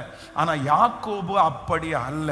இப்போ யாக்கோபுக்கு பின்னாடி இருந்து ஆண்டவர் ஏசப்பா, நான் என்ன சொல்றேன்னா, அந்த யாக்கோபனுடைய தாயாயினுடைய ரெபேக்காளுடைய இடத்துல யார் இருக்கா? சத்தமா சொல்லுங்க. இப்ப நீங்க தான் அந்த யாக்கோபு, நீங்க தான் அந்த பலவீனமான பிள்ளை, நீங்க தான் அந்த குணசாலி, நீங்க தான் அந்த கூடாரவாசி, நீங்க தான் அம்மாவனுடைய முந்தானையே பிடிச்சிட்டு போறவங்க. உங்களுக்கு தான் பலன் இல்லை, உங்களுக்கு தான் நிற்கக்கூடிய சக்தி இல்லை, அவங்கள மாதிரி டேலண்ட் எதுவும் இல்லை, உங்களை அப்பா ரொம்ப பெரிய விஷயமா எடுத்துக்கவே இல்லை, இவனால என்ன பண்ண முடியும்னு கேட்கிறாரு. ஆனா அப்பொழுது ஆண்டவர் இயேசு கிறிஸ்து ரெபேக்காளாய் உங்க பின்னாடி இருந்து உங்களை மோட்டிவேட் பண்ணி இந்த 100 டேஸுக்குள்ள ஒரு மகிமையான இடத்துல, ஒரு வாக்கு தத்தத்திற்குள்ள, ஒரு சந்ததியினுடைய தகப்பன் என்கிற அந்த இடத்துல கர்த்தர் உங்களை வைத்து அழகு பார்க்கிற வரைக்கும் உங்க பின்பாக இருந்து உங்களை மோட்டிவேட் பண்ணி அந்த இடத்திலே ஆமேன் அப்பாவுனுடைய பிதாவுனுடைய ஆசீர்வாதத்தை நமக்கு வாங்கி கொடுக்கிறதுக்கு நல்லவராய் இருக்கிறார். கைகளை அசைத்து ஒரு ஹல்லேலூயா ஆமென். இந்த இடத்துல ஈசாக்கு அப்படின்ற இடம் என்ன இடம்னா, தேவன், பரலோக தேவன், பிதாவாகிய தேவன். இப்போ பிதாவாகிய தேவன் வந்து ஆசீர்வதிக்கிறதுக்கு விரும்புறாரு. அந்த ஆசீர்வதிக்கிறதுக்கு விரும்பும் போது ஆக்டிவா ரொம்ப பலசாலியா ஒருத்தர் இருக்கிறார், அவர் ஆசீர்வதிக்கணும்னு விரும்புறாரு. ஆனா இடையில ஆண்டவராகிய இயேசு கிறிஸ்து என்கிற ஒருவர் நமக்காக சிலுவையில அறைக்கப்பட்டு நம்ம என்னன்னா ஒரு பெரிய பிளவு இருந்துச்சு. ஆதாம் ஏவாளனுடைய தவறின் நிமித்தமாய் பிதாவாகிய தேவனுக்கும் நமக்கும் வந்து ஒரு பெரிய பிளவு. அந்த பிளவை சரி பண்றதற்கு பிதாவாகிய தேவன் என்னென்னமோ முயற்சி எடுத்தாரு, எத்தனையோ பேரை எழுப்பினாரு. ஆனா யாராலையும் அதை செய்ய முடியல. ஆனா செய்ய முடியாத ஒன்றை ஆண்டவராகிய இயேசு கிறிஸ்து நடுவாக தொங்கி இரு திறத்தாரையும் ஒன்றுபடுத்தி நம்மை பிதாவாகிய தேவனோடு கூட அவர் இணைக்கிறதற்காய் வந்திருக்கிறார். ஆமென். இப்போ ஈசாக்கு என்கிற இடத்துல தேவன், மகா பெரிய தேவன் இருக்கிறார். இப்போ இயேசு கிறிஸ்துவாகிய இந்த ரெபேக்காள் என்ன பண்றாங்க அப்படின்னா, அந்த பிதாவுனுடைய ஆசீர்வாதத்தை வாங்கி கொடுக்கிறதற்கு இந்த பிள்ளைய பின்னாடி இருந்து ரொம்ப அழகா மோட்டிவேட் பண்றாங்க. அந்த சம்பவத்தை தான் இன்னைக்கு நம்ம தியானிக்க போறோம். வேதத்துல வந்து ஈசாக்கு வந்து என்ன சொல்றாரு அப்படின்னு சொன்னா, அவருக்கு கண்ணு இருளடைஞ்சு போயிருச்சு, அவருடைய வயசு ரொம்ப அதிகமாயிருச்சு. ஆனா இவர் என்ன சொல்றாருன்னா, நான் போகிறதுக்கு முன்னாடி நான் என்ன பண்ணணும்னா ஆசீர்வதிக்கிறதுக்கு நான் விரும்புறேன். ஆனா சின்ன பையனை குறித்து அவர் ரொம்ப பெருசா எடுத்துக்கல. ஆனா தன்னுடைய மூத்த பையனை கூப்பிட்டு என்ன சொல்றாரு அப்படின்னு சொன்னா, எப்பா நான் மரணம் அடைய போகிறதுக்கு முன்னாடி உன்னை பிளஸ் பண்றதுக்கு நான் விரும்புறேன், உன்னை ஆசீர்வதிக்கிறதுக்கு விரும்புறேன். ஆனா நான் என்ன பண்ண மாட்டேன் அப்படின்னா, உன்னை சும்மா எல்லாம் நான் உன்னை ஆசீர்வதிக்க மாட்டேன், நீ வா உன்னை ஆசீர்வதிக்கிறேன் அப்படின்னு எல்லாம் சொல்ல மாட்டேன். நீ என்ன போ அப்படின்னு சொன்னா, உன்னுடைய அம்பரா துணியை நீ எடுத்துட்டு போய், அதுல வந்து அது நீங்க வாசிக்கும் போது உங்களுக்கு தெரியும், எடுத்துக்கொள்ளலாம். ஆதியாகமம் 27ஆம் அதிகாரத்தில் வாசிக்கலாமா? 27ஆம் அதிகாரத்தினுடைய 27ஆம் அதிகாரத்தினுடைய 3வது வசனத்தை வாசிக்கலாம். ஆகையால் நீ உன் ஆயுதங்களாகிய உன் அம்பரா துணியையும் வில்லையும் எடுத்துக்கொண்டு வனத்திற்கு போய் எனக்காக வேட்டையாடி எனக்கு பிரியமாயிருக்கிற பதார்த்தமாய் சமைத்து நான் புசிக்கவும், நான் மரணம் அடையும் முன்னே என் ஆத்துமா உன்னை ஆசீர்வதிக்கவும் என்னிடத்தில் கொண்டு வா என்றார். அப்போ அப்பா என்ன சொல்றாரு அப்படின்னு சொன்னா, எப்பா நீ போ, இங்க எல்லாம் பக்கத்துல எல்லாம் போக வேண்டாம், நீ வனத்திற்கு போய் உன்னுடைய இன்ஸ்ட்ருமெண்ட் எல்லாம் எடுத்துட்டு போய் அங்கே ஒரு நல்ல ஒரு காரியத்தை எனக்காக நீ உடனே ஃப்ரெஷ்ஷா அப்படியே அடிச்சு சமைச்சு நீ என்ன கொண்டு வா, நான் உன்னை என்ன பண்ணணும் அப்படின்னு சொன்னா நல்லா சாப்பிட்டு உன்னை மனசார நான் ஆசீர்வதிக்கணும் அப்படின்னு தன்னுடைய மூத்த மகனாகிய ஏசாவை பார்த்து ஈசாக்கு இப்ப சொல்றாரு. சொன்ன உடனே இதை யார் கேட்டுட்டு இருக்கிறா அப்படின்னு சொன்னா, ரெபேக்காள் என்ன பண்ணிட்டு இருக்கிறாங்க, கேட்டுட்டு இருக்கிறாங்க. அப்போ இவங்களுக்கு என்ன அப்படின்னு சொன்னா, மூத்த பையனை குறித்து அவங்களுக்கு ஒரு கவலையும் இல்லை. ஏன்னா மூத்த பையனை குறித்து நீங்க வேதத்துல பல இடங்களில் வாசிக்கும் போது அதுல ரொம்ப அது 26ஆம் அதிகாரத்தினுடைய 34, 35வது வசனத்தை வாசிச்சீங்கன்னா இந்த பையன் யாருன்னு உங்களுக்கு தெரியும். 26ஆம் அதிகாரம் 34, 35 வாசிங்கன்னா, ஏசா 40 வயதான போது ஏத்தியனான பேரினுடைய குமாரத்தியாகிய யூதித்தையும் ஏத்தியனான ஏலோனுடைய குமாரத்தியாகிய பஸ்மாத்தையும் விவாகம் பண்ணினான். அடுத்து அவர்கள் ஈசாக்குக்கும் ரெபேக்காளுக்கும் மனநோவா இருந்தார்கள். நல்லா கவனிச்சுங்க, இந்த மூத்த பிள்ளை என்ன அப்படின்னு சொன்னா, கல்யாணம் பண்ணும்போது கூட யாரை டிஸ்கஸ் பண்ணல சொல்லுங்க, அம்மா அப்பாவை டிஸ்கஸ் பண்ணல, போய் அந்நிய இடத்துல போய் கல்யாணம் பண்ணிட்டு வந்தாங்க. அவங்க இவர் கல்யாணம் பண்ணிட்டு வந்த பொண்ணு இவங்களுக்கு எப்படியா இருந்தாங்களாமா? ஆனா இவருடைய அப்பா ஈசாக்கு ஆபிரகாம் பொண்ணு பார்க்கும்போது தன்னுடைய மகனுக்கு எப்படி பொண்ணு பார்த்தாரு? ஈசாக்கா கூட்டிட்டு வந்தாரு இல்ல ஈசாக்கு செலக்ட் பண்ணதுக்கு அனுப்பினாரா? தன்னுடைய தகப்பன் வீட்டிலே இருக்கிற ஒரு வேலைக்காரனை கூப்பிட்டு, நீ என் பிள்ளைக்கு என்ன கொண்டு வாங்க, நீ எனக்கு புள்ள பார்த்து, அந்த புள்ள வரும்போது ஆண்டவர் நியமிச்சதா நினைச்சு ரெபேக்காளை ஏத்துக்கொண்டாரு. ஆனா இந்த புள்ள ஏசா என்ன அப்படின்னா, அவனுக்கு இஷ்டம் போல மனம் போல போக்கல. அப்படின்னா யாரையுமே டிஸ்கஸ் பண்ற பிள்ளை எல்லாம் இல்லை. ஒன்னு அவர் பலசாலி, இன்னொன்னு காட்டுவாசி, இன்னொன்னு வேதம் சொல்லுது நல்லா சமைக்க தெரியும், இப்போ கல்யாணமும் பண்ணியாச்சு, அந்த மாதிரி ஒரு பிள்ளை. இப்போ அந்த பிள்ளைய ஆசீர்வதிக்கணும்னு சொல்லும் போது இந்த ரெபேக்காள் என்ன பண்றாங்கன்னா, பின்னாடி உட்கார்ந்து கேட்டுட்டே இருக்கிறாங்க. இப்ப கேட்டுட்டு இருந்த இந்த ரெபேக்காளுக்கு இல்ல இல்ல இல்ல இல்ல, எனக்கு என்ன பண்ணணும் அப்படின்னு சொன்னா, என்னுடைய யாக்கோபுக்கு எப்படியாவது ஆசீர்வாதத்தை வாங்கி கொடுக்கணும், தகப்பனாருடைய ஆசீர்வாதத்தை அவனுக்கு வாங்கி கொடுக்கணும். ஸோ நம்பர் 1, முதலாவதாக அந்த தாயார் செய்கிறத வாசிக்கலாம். 25வது 26வது வசனத்தை வாசிக்கலாமா? ஆமேன். நீங்க வாசிக்கலாம். 27ஆம் அதிகாரம் 25ஆம் அதிகாரத்தினுடைய 28வது வசனத்தை வாசிக்கலாம். 25ஆம் அதிகாரம் 28வது வசனத்தை வாசிக்கலாமா?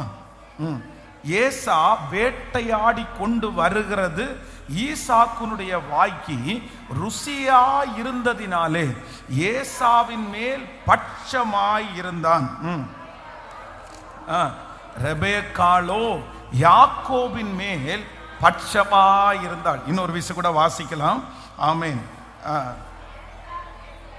ஏசா வேட்டையாடி கொண்டு வருகிறது ஈசாக்குனுடைய வாய்க்கு ருசிகரமாய் இருந்ததினாலே ஏசாவின் மேல் பட்சமாய் இருந்தான். ரெபேக்காளோ யாக்கோபின் மேல் பட்சமாயிருந்தார். ஹல்லேலூயா. கர்த்தருடைய பிள்ளைகளே, நம்பர் 1, முதலாவதாக இந்த ரெபேக்காள் என்கிற ஆண்டவராகிய இயேசு கிறிஸ்து, இந்த ரெபேக்காள் என்கிற ஒரு தாய் வேதம் சொல்லுது, ஏசா வேட்டையாடி கொண்டு வருகிறது ஈசாக்குனுடைய வாய்க்கு ருசிகரமாய் இருந்தபடினாலே ஏசாவின் மேல் பட்சமாயிருந்தான். அப்படின்னா இந்த ஏசா தன்னுடைய தகப்பனாடைய அன்பை இழுக்கிறதற்கு அவர் கையில ஒரு ஞானம் இருக்குது, அவர் கையில ஒரு டேலண்ட் இருக்குது. அவர் போய் நல்லா சமைச்சிட்டு கொடுத்தா ஈசாக்குக்கு என்னவா இருக்காம ரொம்ப ருசியா இருக்கு. அதனால இந்த ஏசாவை அவனுடைய தகப்பனார் நேசிக்கிறதுக்கு என்ன இருக்குன்னா ஒரு காரணம் இருக்குது, ஒரு வெற்றி இருக்குது. அதற்கு பின்பாக அந்த பிள்ளைக்கு ஒரு டேலண்ட் இருக்குது. ஆனா வேதம் சொல்லுது, ரெபேக்காளோ யார் மேல பிரியமா இருந்தானா, பட்சமா இருந்தாங்கன்னா, ஆமேன், ஏசா முன்னாடி இருக்கிறாரு, யாரு பின்னாடி இருக்கிறார்னா யாக்கோபு பின்னாடி இருக்கிறார். ஆனா வேதம் சொல்லுது, ஒரு தாயினுடைய அன்பு முன்னாடி இருக்கிற பிள்ளை மேல அல்ல, யார் மேல இருக்கு அப்படின்னா பின்னாடி ஒதுக்கப்பட்ட, தாளந்தே இல்லாத, திறமை இல்லாத அந்த பிள்ளைக்கு பின்பாக வேதம் சொல்லுகிறது, இந்த ரெபேக்காள் அவனுக்கு பட்சமா இருந்தார். நான் இன்னைக்கு விசுவாசிக்கிறேன், ஆண்டவர் இன்னைக்கு கிருபையாய் வாக்கு கொடுக்கிறார். இந்த சத்தத்தை கேட்கிற யார் ஒருவர் நீங்க பின்னாடி இருக்கிறீங்களோ, நீங்கள் பின்னுக்கு தள்ளப்பட்டிருக்கிறீர்களோ, உங்க பட்சத்தில் ரெபேக்காள் என்கிற ஆண்டவராகிய இயேசு கிறிஸ்து உங்களை ஆதரிக்கிறவராய் இருக்கிறார்.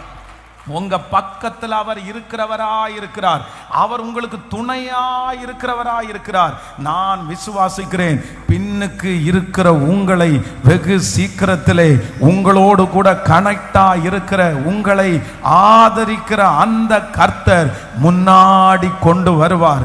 உங்க சொந்தங்களுக்கு முன்பாக உங்க பிள்ளையை கொண்டு வருவார். கர்த்தர் உங்க குடும்பத்தை கொண்டு வருவார். பின்னாடி இருக்கிற உங்களுடைய பட்சத்திலே இயேசு உங்களோடு கூட இருக்கிறார். கர்த்தர் இன்றைக்கு கிருபையாய் வாக்கு கொடுக்கிறார். அவர்களுக்கு முன்பாக நீங்கள் பின்பாக உட்கார்றதை குறித்து, பின்னாடி இருக்கிறத குறித்து நீங்க கவலைப்பட வேண்டிய அவசியம் இல்லை. ஆண்டவராகிய இயேசு கிறிஸ்து பின்னாடி இருக்கிற திறமையே இல்லாத, பலமே இல்லாத உங்களிடத்திலே கர்த்தர் பட்சமா இருக்கிறார். நம்புறவங்க நல்ல கரங்களை தட்டி முழு பலத்தோடு ஏசப்பா நன்றி என்று சொல்லுங்க பார்க்கலாம். நன்றி என்று சொல்லுங்க பார்க்கலாம். ஆமேன், ஆமேன், ஆமேன். என்னை பின்பாக இருந்து என்னை முதன்மையாக்குகிற கர்த்தராய் இருக்கிறார். எத்தனை பேர் விசுவாசிக்கிறீங்க? அப்போ இந்த தாயாருடைய பாசம், அம்மாவுடைய பாசம் யார் மேல இருக்குன்னா, முன்னாடி இருக்கிற பிள்ளை மேல இல்லை, பின்னாடி இருக்கிற பிள்ளை மேல. 10 பேர் ஓட்ட பந்தயத்தில் இருக்கிறாங்கன்னா அந்த ஃபர்ஸ்ட் ரேங்க் எடுக்கிற பிள்ளைங்க மேலே தான் நிறைய பேருடைய கண் இருக்கும். ஆனால் அம்மா, ஒரு உண்மையான தாயாருடைய அன்பு யார் மேலே இருக்கும்னா அந்த பின்னாடி இருக்கிற பிள்ளை. எல்லாரும் ஓடி முன்னாடி போகிறவங்களுக்கு வீடியோ கேமரா பண்ணுறவங்க அந்த முன்னாடி ஓடுறான் பாருங்க, அவங்க முன்னாடி தான் ஓடுவாங்க.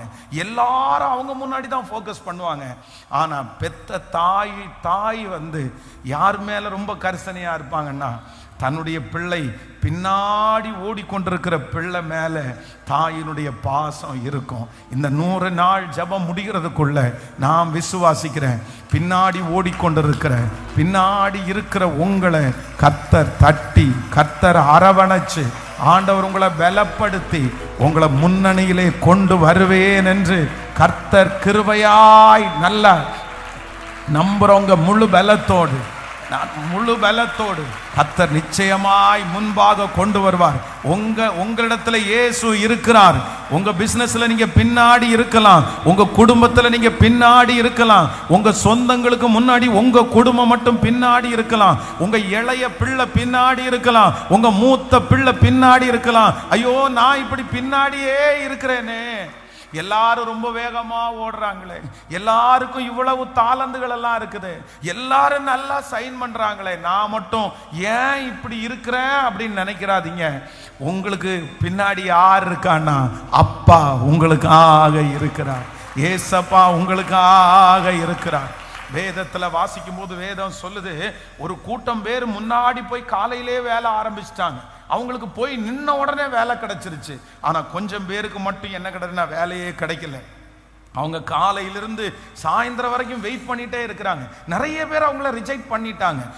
நீ எல்லாம் வந்து என்ன பண்ண போற, உன்னால ஒன்றும் பண்ண முடியாது அப்படின்னு சொல்லி நிறைய பேர் வேலைக்கு வந்தவங்கள ரிஜெக்ட் பண்ணதுனால காலையிலிருந்து சாயந்தரம் வரைக்கும் நின்றுட்டு இருக்கிறாங்க, வேலையே கிடைக்கல. ஆனா ஒரே ஒரு எஜமானன் வருகிறார், அந்த பின்னுக்கு தள்ளப்பட்ட அவங்கள பார்க்கிறார். நீங்க வேலைக்கு வர்றீங்களா அப்படின்னு கேட்கும்போது அவங்க சொல்றாங்க, எங்களை யாரும் வேலைக்கு கூப்பிடல, எல்லாரும் எங்களை ரிஜெக்ட் பண்ணிட்டாங்க, பரவாயில்ல நீங்க வாங்கன்னு அவர் கூட்டிட்டு போறாரு. கூட்டிட்டு போய் தன்னுடைய தோட்டத்தில் 1 மணி நேரம் தான் அவங்க வேலை செய்யறாங்க. ரொம்ப கொஞ்சமான நேரம் தான் அவங்க வேலை செய்யறாங்க. அவங்க பெரிய வேலை எதுவுமே செய்யல. ஏன்னா அவங்க பின்னுக்கு தள்ளப்பட்டவர்கள். அவங்க சம்பளத்தை பேசல, எங்களுக்கு வேலை கிடைச்சதே பெரிய விஷயம் அப்படின்னு போய் நின்னாங்க. ஆனா அந்த எஜமானன் என்ன பண்ணார் அப்படின்னு சொன்னா, எல்லாரையும் வேலை முடிச்சுட்டு கூப்பிடுறதுக்கு முன்னாடி பின்னாடி வந்தவர்களை கூப்பிட்டு அவர்களுக்கும் முன்பாக வேலை செய்திருக்கிறவர்களுக்கு போலவே சம்பளத்தை கொடுத்தார். அவர்களை முன்னுக்கு கொண்டு வந்து நிறுத்தினார். நான் விசுவாசிக்கிறேன், உங்க குடும்பத்தை ஆண்டவர் முன்னாடி கொண்டு வந்து நிறுத்துவார். உங்க பிள்ளைகளை ஆண்டவர் முன்பாக கொண்டு வந்து நிறுத்துவார். சீக்கிரமாய் இது நடக்கும் என்று நான் நம்புகிறேன். நீங்க புறக்கணிக்கப்பட்ட இடத்துல, ஆமென், நீங்க ரிஜெக்ட் பண்ணப்பட்ட இடத்துல கர்த்தர் வாக்கு கொடுக்கிறார். எல்லாரும் உங்களை புறக்கணித்து பிந்தி போட்டாலும் கர்த்தர் உங்களை தாயாய் கூட இருந்து உங்களை முந்த பண்ணுவேன் என்று கிருபையாய் வாக்கு கொடுக்கிறார். ஹல்லேலூயா. 38 வருடமாய் வியாதியாய் இருக்கிற ஒரு மனுஷனை குறித்து வேதம் சொல்லுது. எவ்வளவோ முயற்சி எடுத்தோம், எல்லா முயற்சியிலையும் அந்த மனுஷன் தோற்று போகிறான், பின்னாடி தள்ளப்படுகிறான். முன்னாடி வந்தவங்க எல்லாம் சுகப்படுத்தப்பட்டு போயிட்டே இருக்கிறாங்க, விடுதலை கிடைச்சு போயிட்டே இருக்கிறாங்க. ஆனா இந்த மனுஷன் மட்டும் இப்ப பின்னுக்கு தள்ளப்படுகிறான். ஆனா கர்த்தர் அந்த மனுஷனுக்காக கடந்து வந்து அவனுக்கு ஒரு தனி வழியை கர்த்தர் வச்சு அந்த மனுஷனை முன்பாக கர்த்தர் கொண்டு வந்து நிறுத்துகிறார். அந்த தேவன் தான் இன்றைக்கு கிருபையாய் வாக்கு கொடுக்கிறார். பிரதர், நீங்க முன்னாடி வருவீங்க. சிஸ்டர், ஆண்டவர் உங்களை முன்னாடி கொண்டு வந்து நிறுத்துவார். பிரதர், உங்க குடும்பத்தை ஆண்டவர் முன்னாடி கொண்டு வந்து நிறுத்துவார். நீங்க சொந்தக்காரங்களுக்கு முன்னாடி சீக்கிரமா நீங்க முன்னாடி வருவீங்க. நீங்க ஆண்டவரை பற்றி பிடித்து கொள்ளுங்கள். நீங்க ஆண்டவரை நேசிக்க ஆரம்பிங்கள். மனதை தளர விட வேண்டாம். தைரியப்படுங்க. இப்போ கர்த்தர் ஒரு தாயாய் கர்த்தர் வந்து நின்று, ஆமென், உங்க பட்சத்துல, பிந்தி இருக்கிறவருடைய பட்சத்துல கர்த்தர் கிருபையாய் இருக்கிறார். ஹல்லேலூயா. என்னை முன்னோக்கி கொண்டு போகிறதற்கு கர்த்தர் எனக்கு கிருபை தருகிறவர். சவால்கள் சந்தித்திட, உலகத்தில் ஜெயம் எடுக்க பாடுவோம். சவால்கள் சந்தித்திட, உலகத்தில் ஜெயம் எடுக்க, உறவுகள் சீர்பொருந்த,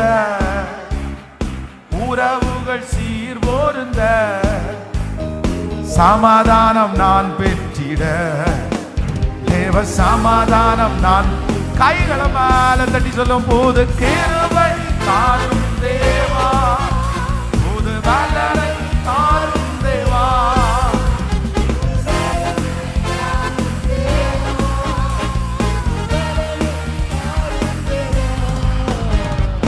புதிய நாளுக்குள் என்னை நடத்தும், புதிய கிருபையால் என்னை பாடும், புதிய கிருபையால் என்னை சொல்லுவோம். வெட்கத்திற்கு பதிலாக இரட்டிப்பு நன்மை தாரும் தேவா, வெட்கத்திற்கு பதிலாக இரட்டிப்பு நன்மை தாரும் தேவா, கண்ணீருக்கு பதிலாக, என் கண்ணீருக்கு பதிலாக ஆனந்த காளிப்பை தாரும் தேவா, ஆனந்த காளிப்பை தாரும். கைகளை மேல தடி, போத கிருபை தாரும் தேவா, போத கிருபை தாரும் தேவா, புது பலனை தாரும் தேவா, புதிய நாளுக்குள் என்னை நடத்தும், புதிய கிருபையால், புதிய நாளுக்குள் என்னை நடத்தும், புதிய கிருபையால் என்னை நிரப்பும். ஹல்லேலூயா, ஹல்லேலூயா. இந்த உலகத்தில் இருக்கிற எல்லாருமே மோஸ்ட்லி ஒரு 99% பேர் யாரோட தான் ஐக்கியமா இருக்காங்க தெரியுமா? யாரை தான் அவங்க என்கரேஜ் பண்ணுவாங்க தெரியுமா? யாருக்கு பின்னாடி உட்கார்ந்து அவங்கள மோட்டிவேட் பண்ணுவாங்க தெரியுமா?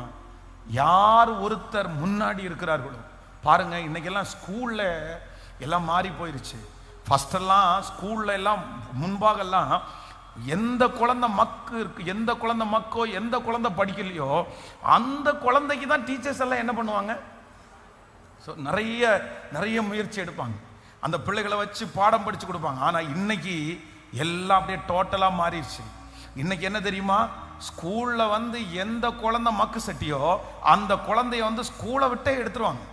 நீங்க வந்து 10th 9th வந்து ஒரு ஸ்கூலுக்கு திரும்பி ஜாயின் பண்ண முடியும்னு நினைக்கிறீங்க, ஜாயின் பண்ண முடியாது. இன்னைக்கு எங்க போனாலுமே மார்க் இருக்கிறா அந்த பிள்ளைக்கு இடம் இருக்குது. அந்த பிள்ளைய நல்லா என்கரேஜ் பண்ணுவாங்க. அந்த பிள்ளைக்கு வந்து சீட் இருக்கு, அந்த பிள்ளைய வந்து அந்த ஸ்கூல் ரொம்ப அழகா வச்சுக்கும். ஆனா அந்த மக்கு சட்டியா இருக்கிற பிள்ளைங்க எப்படிதான் கழிச்சு கட்டலாம், அது எக்ஸாம் எழுதாம இருந்தா எப்படி இருக்கும்? அவங்களுக்கு என்ன தெரியுமா, 100% அந்த ஸ்கூலுக்கு என்ன வேணும்னு தெரியுமா, அவங்களுக்கு தேர்ச்சி. அவங்களுக்கு அந்த பேனர்ல போடணும். என்ன பேனர்ல போடணும்னா 100க்கு ஆமா எங்க ஸ்கூல் வந்து 100க்கு 100 இல்ல. இந்த எண்ணம் இருக்கிறது தவறல்ல, கண்டிப்பா இருக்கட்டும். 100க்கு 100 சென்டம் நாங்க கொடுத்துட்டோம் அப்படின்றது மகிழ்ச்சி தான். ஆனா அதுக்காக ஒண்ணும் இல்லாத குழந்தைகளை நம்ம வந்து என்ன பண்ணிட முடியாது, அவனுக்கு வாழ்வே இல்லை அப்படின்னு நம்ம சொல்லிட முடியாது. இந்த உலகத்துல எங்க போனாலும் முன்னணியிலே இருக்கிறவர்கள் பட்சத்திலே ஆயிரக்கணக்கான பேர் இருக்கிறாங்க. அவர்களுக்கு சப்போர்ட் பண்றதுக்கு எத்தனையோ பேர் இருக்காங்க. அவங்கள உந்தி தள்ளுறதற்கு, அவங்களுக்கு உதவி செய்வதற்கு, அவங்கள ஆசீர்வதிக்கிறதுக்கு எத்தனையோ பேர் இருக்கிறாங்க. ஆனா உங்களுக்கும் எனக்கும் ஆண்டவராகிய இயேசு கிறிஸ்து ஒரு தாயா இருந்து கர்த்தர் சொல்லுகிறார், பின்னுக்கு தள்ளப்பட்ட உங்களுக்கு பின்னாடி கர்த்தர் இருக்கிறார். பின்னுக்கு தள்ளப்பட்ட உங்க பிள்ளைக்கு பின்னாடி கர்த்தர் இருக்கிறாரு. ஆமே. இந்த உலகத்தால ரிஜெக்ட் பண்ணப்பட்டவர்களுக்கு பின்பு ஏசப்பா இருக்கிறாரு. இன்னைக்கு நிறைய பேரை பார்த்து கர்த்தர் வாக்கு கொடுக்கிறாரு, உனக்கு பின்னாடி நான் இருக்கிறேன், உங்களுக்கு பின்னாடி கர்த்தர் இருக்கிறார். ரெபேக்காள் எப்படி யாக்கோபுக்கு பின்னாடி இருந்தாலோ அதே போல அருமை இரட்சகராகிய கர்த்தர் இன்றைக்கு உங்களுக்கு பின்னாடி இருக்கிறார் பிரதர். இல்ல, சீக்கிரமா உங்களை முன்னுக்கு கர்த்தர் கொண்டு வருவார். அவர் நமக்கு பின்னாடி இருந்தா போதும். ஏசப்பா பின்னாடி நமக்கு பக்க பலமா இருக்கும்போது நம்ம ஏன் பயப்படணும்? அவர் பின்னாடி பக்க பலமா இருந்து நமக்கு ஞானத்தை கொடுத்து அத்தனை பேருக்கு முன்பாகவும் கொண்டு வந்து நிறுத்த வல்லவர். ஹல்லேலூயா. கைகளை உயர்த்தி சொல்லுவோம், இயேசுவே எனக்கு பின்புலமாய் வருவீராக. சத்தமா நீங்க ஜெபிக்க அந்த அற்புதம் நடக்கட்டும். இந்த வார்த்தை அப்படியே நிறைவேறட்டும். சொல்லுங்க, சொல்ல சத்தத்தை உயர்த்தி ஆமென். எங்க பிள்ளைக்கு ஆண்டவரே யாரும் இல்லை, ஆனா நீங்க தான் பின்னாடி இருக்கணும். ஆண்டவரே நீங்க தான் இருக்கணும். ஆண்டவரே யாருக்கு எத்தனையோ பேர் இருக்கிறாங்க, ஆனா எங்களுக்கு பக்க பலம் நீர்தான், எங்களுக்கு பின்பாக இருந்து எங்களை நடத்துகிறவர் நீர்தான். இந்த வார்த்தையை சொல்ல கர்த்தர் அந்த ஜெபத்தை கேட்கிறாரு. இன்றைக்கு ஊழியக்காரர் மூலமாய் பேசுகிற வார்த்தை உண்மையானதா இருக்குமானால், இயேசுவே யாருமே இல்லாத என்னை, புறக்கணிக்கப்பட்ட என்னை பின்பாக நீர் இருந்து, பின்னாடி நீர் இருந்து என்னை முன்னுக்கு நீர் கொண்டு வர போகிறதற்காக உமக்கு ஸ்தோத்திரம். ஹல்லேலூயா, ஹல்லேலூயா. நம்பர் 2, இரண்டாவதாக இந்த ரெபேக்காள் ஒரு தாய். அப்படின்னா ரெபேக்காள்னா யார் சொன்ன? ரெபேக்காள்னா யாரு? சத்தமா சொல்லுங்க, இயேசு கிறிஸ்து. எதுக்காக போராடுறாரு? இந்த ரெபேக்கா எதுக்காக போராடினாங்க?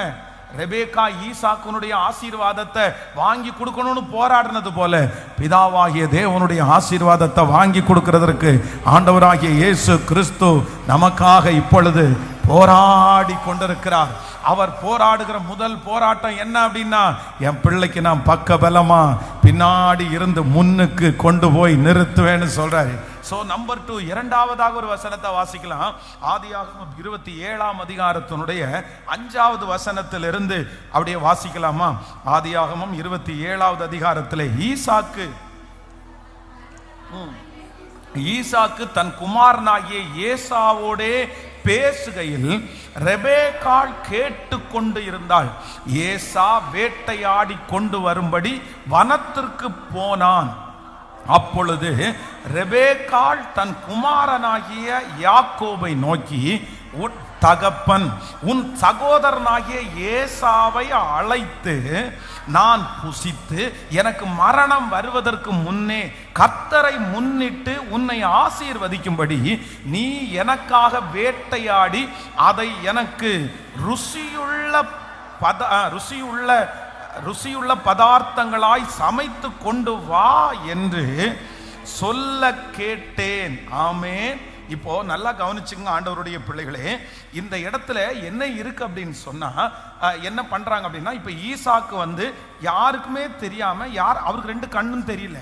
இப்ப ஏசாவை கூப்பிடுறாரு. ஏசாவை கூப்பிட்டு என்ன சொல்றாரு அப்படின்னு சொன்னா, எப்பா நீ வந்து பொண்ணு எனக்கு இதை வாசிச்சோம்ல, நீ போய் இந்த மாதிரி போயிட்டு எனக்காக வேட்டையாடி எனக்கு வந்து ருசியா நீ என்ன பண்ணிட்டு வா, சமைச்சிட்டு வா அப்படின்னு சொல்றாரு. அவருக்கு 2 கண்ணும் தெரியாதனால முன்னாடி யார் இருக்காங்கன்னு தெரியல. அம்மா வந்து கேட்டுட்டே இருக்கிறாங்க. இந்த அம்மா கேட்டுட்டு இருக்கிற அம்மா வந்து, என் சின்ன பையனுக்கு இது தெரியாது, யாக்கோபுக்கு அது கேட்கல, அவன் தூரத்தில் இருக்கிறான், எந்த ரூம்ல இருந்தா தெரியல. ஆனா இந்த அம்மா சரி அதோட விட்டுறல, சரி அவர் என்னமோ பண்ணிட்டு போறாரு அப்படின்னு எல்லாம் விடல, சரி இந்த பிள்ளை அது கிடைக்காம போனா கூட பரவாயில்ல அப்படின்னு நினைக்காம என்ன அப்படி சொல்றாங்க அப்படின்னா, தன்னுடைய மகனை யாக்கோபை கூப்பிட்டு தன்னுடைய தகப்பனார் இருதயத்திலே வைத்திருந்த ரகசியத்தை, தன்னுடைய மூத்த மகனுக்கு கொடுத்த அந்த ரகசியத்தை இப்போ தன்னுடைய தாய் யாருக்கு சொல்றாங்க அப்படின்னா, தன்னுடைய இளைய மகனுக்கு, அப்பாட்ட இந்த மாதிரி ஒரு ரகசியம் இருக்குப்பா, அப்பா அவனுடைய மடியில இந்த மாதிரி ஒரு ஆசீர்வாதம் இருக்குப்பா, அது மூத்த பையனுக்கு தெரிஞ்சிருச்சு. மூத்த பையனுக்கு அவர் சொல்லிட்டாரு, இந்த மாதிரி வா நான் உன்னை ஆசீர்வதிப்பேன்னு சொல்லிட்டாரு. ஆனா அந்த ரகசியம் யாருக்கு தெரியலன்னா, உனக்கு அந்த ரகசியம் தெரியல, உன்னுடைய தகப்பனாருடைய இருதயத்திலே இருக்கிறது உனக்கு தெரியாது. ஆனா நான் என்ன பண்ணுவேன்னா, உன்னுடைய தகப்பனாருடைய இருதயத்திலே இருக்கிற எல்லாவற்றையும் உனக்கு நான் வெளிப்படுத்துவேன்னு தன்னுடைய அப்பா சொன்ன எல்லாத்தையும் யாருக்கு அவங்க சொன்னாங்கன்னா, தன்னுடைய இளைய மகனுக்கு அவங்க சொன்னாங்க. ஆமென் சொல்லுங்க. நான் விசுவாசிக்கிறேன், நமக்கு ஒரு தாய் இருக்கிறார், நமக்கு ஒரு ஏசப்பா நமக்கு தாயா இருக்கிறார். அந்த தாய் என்ன சொல்றார் அப்படின்னு சொன்னா, நமக்காக நிறைய ஆசீர்வாதங்கள் வைக்கப்பட்டிருக்கிறது, ஆனா நமக்கு மறைத்து வைக்கப்பட்டிருக்கிறது. நமக்கு அது தெரியல, நமக்கு அதை கண்டுபிடிக்க முடியல, நமக்கு அவ்வளவு ஞானம் பத்தாது, நம்மளை அந்த மாதிரி ஒரு இடத்துல யாருமே வைக்கல, அந்த ரகசியங்களை சொல்லி கொடுக்கிறதுக்கு யாருமே நமக்கு இல்லை, நம்ம அந்த இடத்துல இருக்கிறத யாரும் விரும்பவும் இல்லை. ஆனா ஆண்டவராகிய இயேசு கிறிஸ்து இன்றைக்கு உங்களையும் உங்கள் பிள்ளைகளையும் கர்த்தர் வாக்கு கொடுக்கிறார், நான் உனக்கு சொல்லி தருவேன், ரகசியத்தை சொல்லி தருவேன். அப்பாவுடைய ஆசீர்வாதத்தை நீங்க எப்படி வாங்கணும்ன்ற அந்த ரகசியத்தை கர்த்தர் சொல்லி தர போறாரு. அப்பாவுடைய திட்டத்தை கர்த்தர் உங்களுக்கு சொல்லி தர போறாரு. நம்புறவங்க ஆமென் என்று ஆமோதித்து எஸ் பிரதர், நீங்க அந்த ஆசீர்வாதத்தை பெற்றுக்கொள்ளுகிற ரகசிய கண்கள் உங்களுக்கு திறக்க போகிறது. ஆண்டவர் அந்த ஞானத்தை உங்களுக்கு சொல்லி தர போறாரு. நான் உனக்கு போதித்து நீ நடக்க வேண்டிய வழியை உனக்கு காட்டுவேன், உன்மேல் என் கண்ணை வைத்து உனக்கு ஆலோசனை சொல்லுவேன் என்று சொன்ன கர்த்தர், தகப்பனாருடைய இருதயத்தில் இருக்கிற ஆசீர்வாதம் இவ்வளவு பெரிய ஆசீர்வாதம் என்று உங்களுக்கு சொல்லி தருவேன் என்று கர்த்தர் வாக்கு கொடுக்கிறார். பிதாவினுடைய திட்டத்தை கர்த்தர் சொல்லி தந்து, ஆமென், உங்க பேரை அந்த லிஸ்ட்ல கொண்டு வருவதற்கு கர்த்தர் வல்லவர். ஆமென் சொல்லுங்க. எத்தனை பேர் ஆமோதிக்கிறீர்கள்?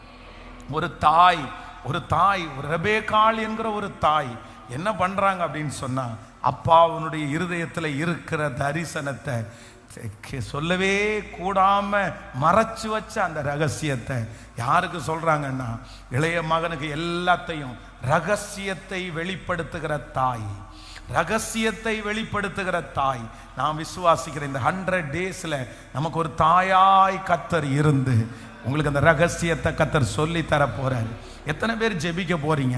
வாலிப தம்பி ஜெபிக்கணும், தங்கச்சி நீ ஜெபிக்கணும், உங்க பிள்ளைகளுக்காக நீங்க ஜெபிக்கணும்.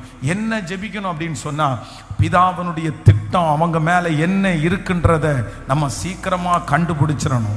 இந்த 100 நாள் ஜெபம் முடிகிறதுக்குள்ள உங்க மேல ஆண்டவர் வச்சிருக்கிற திட்டத்தை நீங்க கண்டுபிடிக்கணும். உங்க குடும்பத்தின் மேல ஆண்டவர் வச்சிருக்கிற திட்டத்தை கண்டுபிடிக்கணும். அந்த திட்டத்தினுடைய ரகசியத்தை கர்த்தர் உங்களுக்கு சொல்லி தருவாரு. உங்க மூத்த பிள்ளைய குறித்து கர்த்தர் என்ன திட்டம் வச்சிருக்கிறார்ன்றத, இளைய பிள்ளைய குறித்து கர்த்தர் வச்சிருக்கிற திட்டத்தை கர்த்தர் கிருபையாய் சொல்லி தருகிறவர். ரகசியங்களை சொல்லி தருகிற தாய், மறைக்கப்பட்டவைகளை வெளிப்படுத்துகிற ஒரு தாய். கைகளை உயர்த்தி ஜெபிக்க ஆரம்பிப்பீங்களா? இந்த ஆசீர்வாதம் எங்க தலை மேல இருக்கட்டும் என்று சொல்லுங்கள். ஹல்லேலூயா. எனக்கு சொல்லி கொடுக்கறதுக்கு யாரும் இல்லை, எனக்கு பின்னாடி இந்த சப்போர்ட் பண்றதுக்கு யாரும் இல்லை. எங்க அம்மாவுக்கு சொல்லி தர தெரியாது, எங்க அப்பாவுக்கு சொல்லி தர தெரியாது. இந்த சமுதாயத்துல நான் எப்படி முன்னேறது, இந்த சமுதாயத்துல ஆசீர்வாதத்தை பெற்றுக்கொள்றதுக்கு நான் என்ன செய்யறது? நிறைய பேருக்கு ஐடியாவே இல்லை, நிறைய பேருக்கு தெரியல, நிறைய பேர் நஷ்டப்பட்டு போயிட்டாங்க. அவங்களுக்கெல்லாம் பின்னாடி இருந்து மோட்டிவேட் பண்றதுக்கு சொல்லி கொடுக்கறதுக்கு ஆள் இருக்காங்க, ஆனா எனக்கு யாருமே இல்லையே. கர்த்தர் இன்றைக்கு தாயாய் ரகசியங்களை சொல்லி தருகிற தாயாய் வெளிப்படுகிறார். சொல்லுங்க சொல்லுங்க, ஜெபம் பண்ணிட்டே இருங்க. உங்க பிள்ளைக்காக இப்ப ஜெபம் பண்ணுங்க. ஆமே, நிறைய பேருக்கு அற்புதம் நடக்கிறத நான் பார்க்கிறேன். இன்றைக்கு இந்த 71வது நாள் மிகவும் முக்கியமான நாள். இன்று கர்த்தர் அநேகருடைய வாழ்க்கையில செயல்படுகிறார். சத்தமாய் அப்பா, இப்ப அந்த மகிமை கடந்து வரட்டும், கடந்து வரட்டும். எனக்கு சொல்லி கொடுக்கிறவர், எனக்கு கற்று தருகிறவர், எங்களுக்குள்ளே வாசம் பண்ணுகிற ஆவியானவரே, எங்களுக்கு சொல்லி தருகிறவர். ஜெபம் பண்ணுங்க சத்தமா சத்தமா. உங்க பிள்ளைகளுக்காக ஜெபம் பண்ணுங்க, உங்களுக்காக ஜெபம் பண்ணுங்க. இந்த கூட்டத்திற்கு பிற்பாடு சில ரகசியங்கள் உங்களுக்கு தெரிய போகிறது. சில காரியத்தை ஆண்டவர் உங்களுக்கு சொல்லி தர போறாரு. உங்க பக்கத்தில் இருந்து கர்த்தர் சில முன்னேற்றத்திற்கான வழிகளை கர்த்தர் கிருபையாய் கர்த்தர் சொல்லி தர போறாரு. கேளுங்க, ஏசப்பாட்ட கேளுங்க, ஆண்டவரே அந்த ரகசியங்களை எங்களுக்கு சொல்லி தருகிறவர். ஹல்லேலூயா ஹல்லேலூயா ஹல்லேலூயா ஆமென். எதிரிகளின் சூழ்ச்சிகள், சாத்தானின் தீர்க்கணைகள் பலன் வேண்டுமே. எதிரிகளின் சூழ்ச்சிகள், சாத்தானின் தீர்க்கணைகள் எதிர்த்து நிற்க பலன் வேண்டுமே. உடல் சோறு அசதிகள், உடல் சோறு அசதிகள், பலவீனங்கள் நீக்கி உற்சாகத்தால் நிரப்ப வேண்டுமே. சொல்லுவோம் ஹல்லேலூயா. உடல் சோறு அசதிகள் உற்சாகத்தால் நிரப்பவே. இப்ப கைகளை உயர்த்தி சொல்லுங்க, ஆவியானவரே, ஆவியானவரே, பரிசுத்த ஆவியானவரே, சேதாவியானவரே, ஆவியானவரே, பரிசுத்த ஆவியானவரே, எங்கு செல்ல வேண்டும், எங்கு செல்ல வேண்டும்,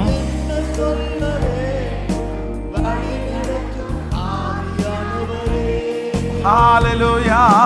எங்கு செல்ல வேண்டும், என்ன சொல்ல வேண்டும், வழி நடத்தும் ஆவியானவரே. விருப்பம் இல்லாத இடங்களுக்கு செல்லாம் தடுத்து நிறுத்தும் ஆவியானவரே.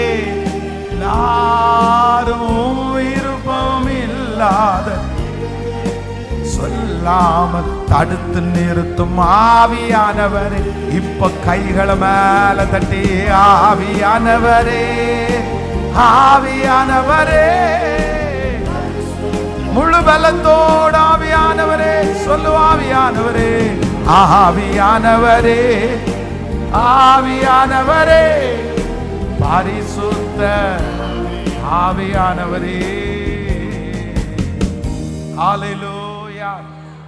எத்தனை பேர் ஆமோதிக்கிறீர்கள்? ஆமே. நமக்கு இன்னைக்கு கர்த்தர் தாயா இருக்கிறார். எத்தனை பேருக்கு புரியுது? இன்னைக்கு அவர் நமக்கு அம்மாவா இருக்கிறார். சத்தமா சொல்லுங்க, நமக்கு அம்மாவா இருக்கிறார். தாயாய் எந்த அம்மாவா இருக்கிறார்? இயேசு தாயா இருக்கிறார். ஹல்லேலூயா. விசுவாசிக்கிறீங்களா இல்லையா? ஆமென். இயேசு அப்பான்னு நம்ம கூப்பிடுறது மட்டும் இல்லை, இயேசு அம்மான்னு நம்ம கூப்பிடலாம். கேட்கல? அதுக்கு மெயில் ஃபீமேல் எல்லாம் இல்லை, ஆண்டவர் மெயில் தானே அப்படின்னு எல்லாம் இல்லை. அவர் நமக்கு தாயும் அவர் தான், தகப்பனும் அவர் தான். நமக்கு தாய் எப்படி செய்வாளோ அதை அவருக்கு செய்ய தெரியும், தகப்பனாகவும் அவருக்கு செய்ய தெரியும். ஸோ இந்த ரெபேக்காள் வந்து பலவீனமான ஒரு பிள்ளைக்கு செய்யறது ஃபர்ஸ்ட் என்ன பண்றாங்கன்னா, அவனுடைய பின்னாடி இந்த தாய் இருக்கிறார். நம்பர் 2, இரண்டாவதாக என்ன கற்றுக் கொடுக்குறாங்கன்னா, அந்த ஆசீர்வாதத்தினுடைய ரகசியத்தை அவங்களுக்கு சொல்லி கொடுக்குறாங்க. நம்பர் 3, மூன்றாவது, இந்த தாய் ரெபேக்காள் இந்த யாக்கோபுக்கு என்ன பண்றாங்கன்னு வாசிக்கலாமா? ஸோ 27ஆம் அதிகாரத்தினுடைய 8வது 9வது வசனத்தை வாசிக்கலாமா? 27ஆம் அதிகாரத்தினுடைய 8வது. ஆகையால் என் மகனே, என் சொல்லை கேட்டு நான் உனக்கு கற்பிக்கிறபடி செய். அடுத்த வசனத்தை வாசிக்கலாம். நீ ஆட்டு மந்தைக்கு போய் 2 நல்ல வெள்ளாட்டு குட்டிகளை கொண்டு வா, நான் அவைகளை உன் தகப்பனுக்கு பிரியமானபடி ருசியுள்ள பதார்த்தங்களாக சமைப்பேன். இன்னொரு வசனத்தை கூட வாசிக்கலாம். 27ஆம் அதிகாரத்தினுடைய 1வது 2வது வசனத்தை வாசிக்கலாமா? 27வது அதிகாரத்தினுடைய 1, 2 வாசிக்கலாம். ஈசாக்கு முதிர் வயதானதால் அவன் கண்கள் இருளடைந்தது, பார்வையற்று போன போது தன் மூத்த குமாரனாகிய ஏசாவை அழைத்து என் மகனே என்றான். அவன் இதோ இருக்கிறேன் என்றான். அப்பொழுது அவன், நான் முதிர் வயதானேன், என் மரணம் இன்ன நாளில் என்று அறியேன். ஆகையால் நீ உன் ஆயுதங்களாகிய உன் அம்பரா துணியையும் உன் வில்லையும் எடுத்துக்கொண்டு வனத்திற்கு போய் எனக்காக வேட்டையாடி அதை எனக்கு ருசியுள்ள பதார்த்தங்களாக சமைத்து. நல்லா கவனிச்சுங்க. இப்போ நான் முன்பு சொன்னது போல இந்த ஏசாவுக்கு வந்து வேட்டையாட மட்டும் தெரியும்னு சொல்லாதீங்க. வெறும் வேட்டையாட மட்டும் தெரிஞ்சவன் கிடையாது, அவனுக்கு என்னவும் தெரியும். சொல்லுங்க. இப்போ சமையல் அப்படின்னு சொல்றது பொதுவாக வந்து இப்போ பிள்ளைங்களே நிறைய பேர் கஷ்டப்படுறவங்க இருக்கிறாங்க. அப்படின்னா அவங்களால சமைக்க முடியாது. அதான் கல்யாணமான புதுசில் நிறைய பேர் ரசம் சமைச்சா விஷமா இருக்கு அப்படின்னு சொல்லுவாங்க. அப்படின்னு நம்ம ஊர் பைபிள் படி நிறைய பேர் பைபிள் படி ஏதாவது ஜோக் சொன்னோன்னா சொல்லுவாங்கன்னா, ஆமேன், நீங்கள் சமைக்கிற சாப்பாடு ஏதேன் தொட்ட எச்சரிப்பு மாதிரி இருக்குது அப்படின்னு. ஏதேன் தொட்ட எச்சரிப்புன்னா என்னன்னா, நீ புசிக்கும் நாளிலே சாகவே சாவாய் அப்படின்லாம் சொல்லுவாங்க. அப்போ இந்த சமையல் அப்படின்றது ஒரு பெரிய கலை.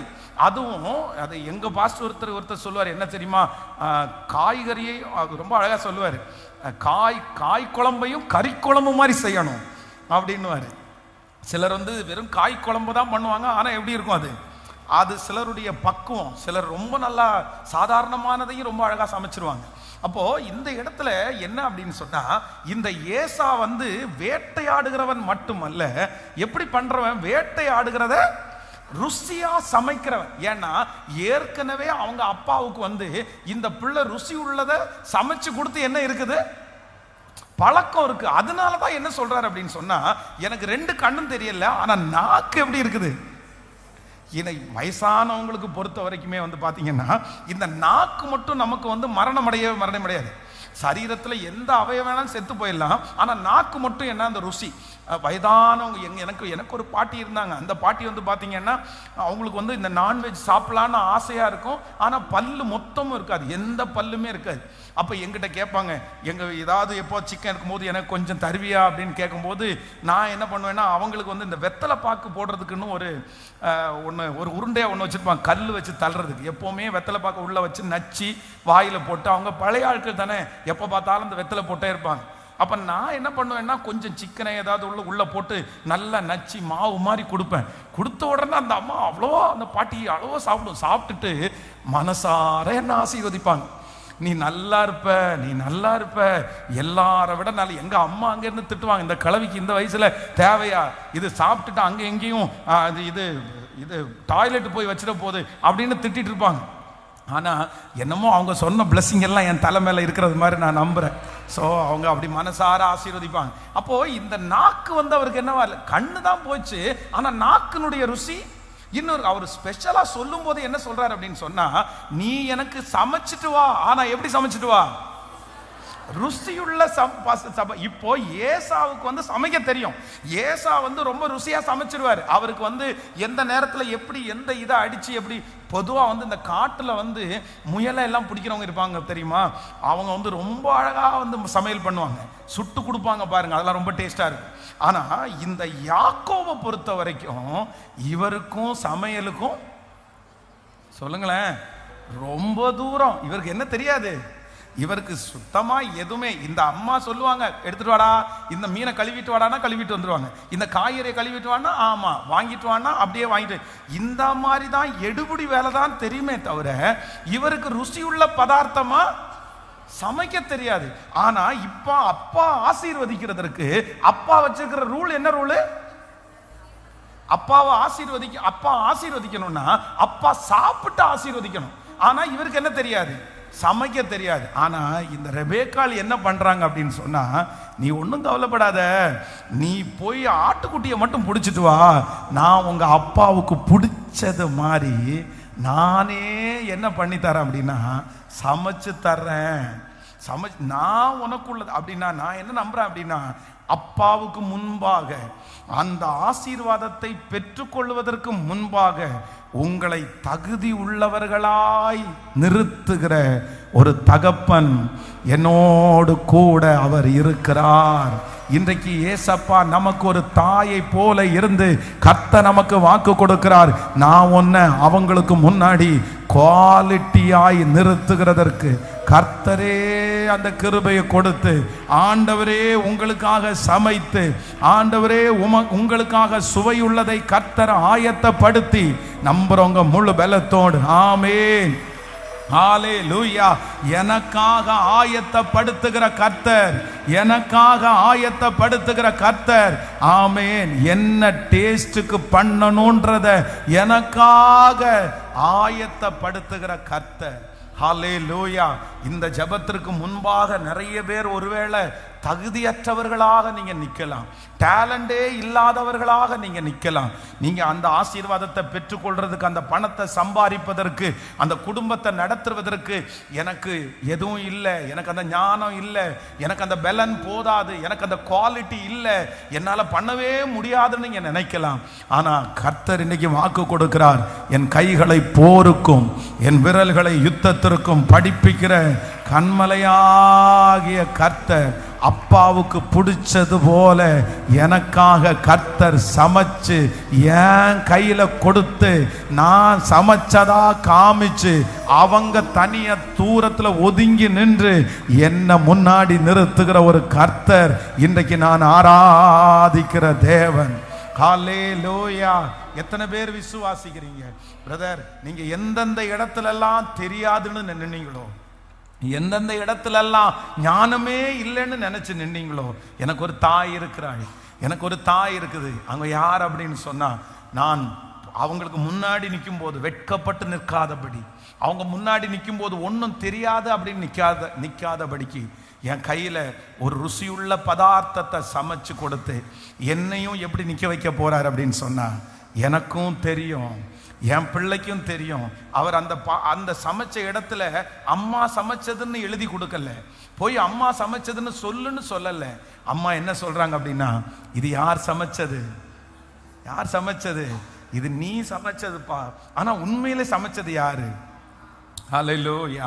நான் நம்புறேன் அப்படிப்பட்ட ஒரு தாயினுடைய பாசத்தை நீங்க சீக்கிரமாய் பார்க்க போறீங்க. எத்தனை பேர் விசுவாசிக்கிறீர்கள்? எத்தனையோ இடத்துல நம்மளை நிறைய பேர், உங்களையும் என்னையும் நிறைய பேர் இடத்துல, நீ இவ்வளோ டேலண்டா இருக்கிறியப்பா, இவ்வளோ ஞானமா இருக்கிறியப்பா, நீ இதெல்லாம் உனக்கு பண்ண தெரியுமாப்பா, எங்களுக்கு ஆச்சரியமா இருக்குப்பா, இந்த குடும்பத்துல பிறந்துட்டு இப்படி நீ செய்வியாப்பா அப்படின்னு உங்களை பார்த்து அநேகர் கேட்டிருப்பாங்க. ஆனா உண்மையிலே அது உங்க தாளந்தா அல்ல, அது உண்மையிலே உங்க திறமை அல்ல.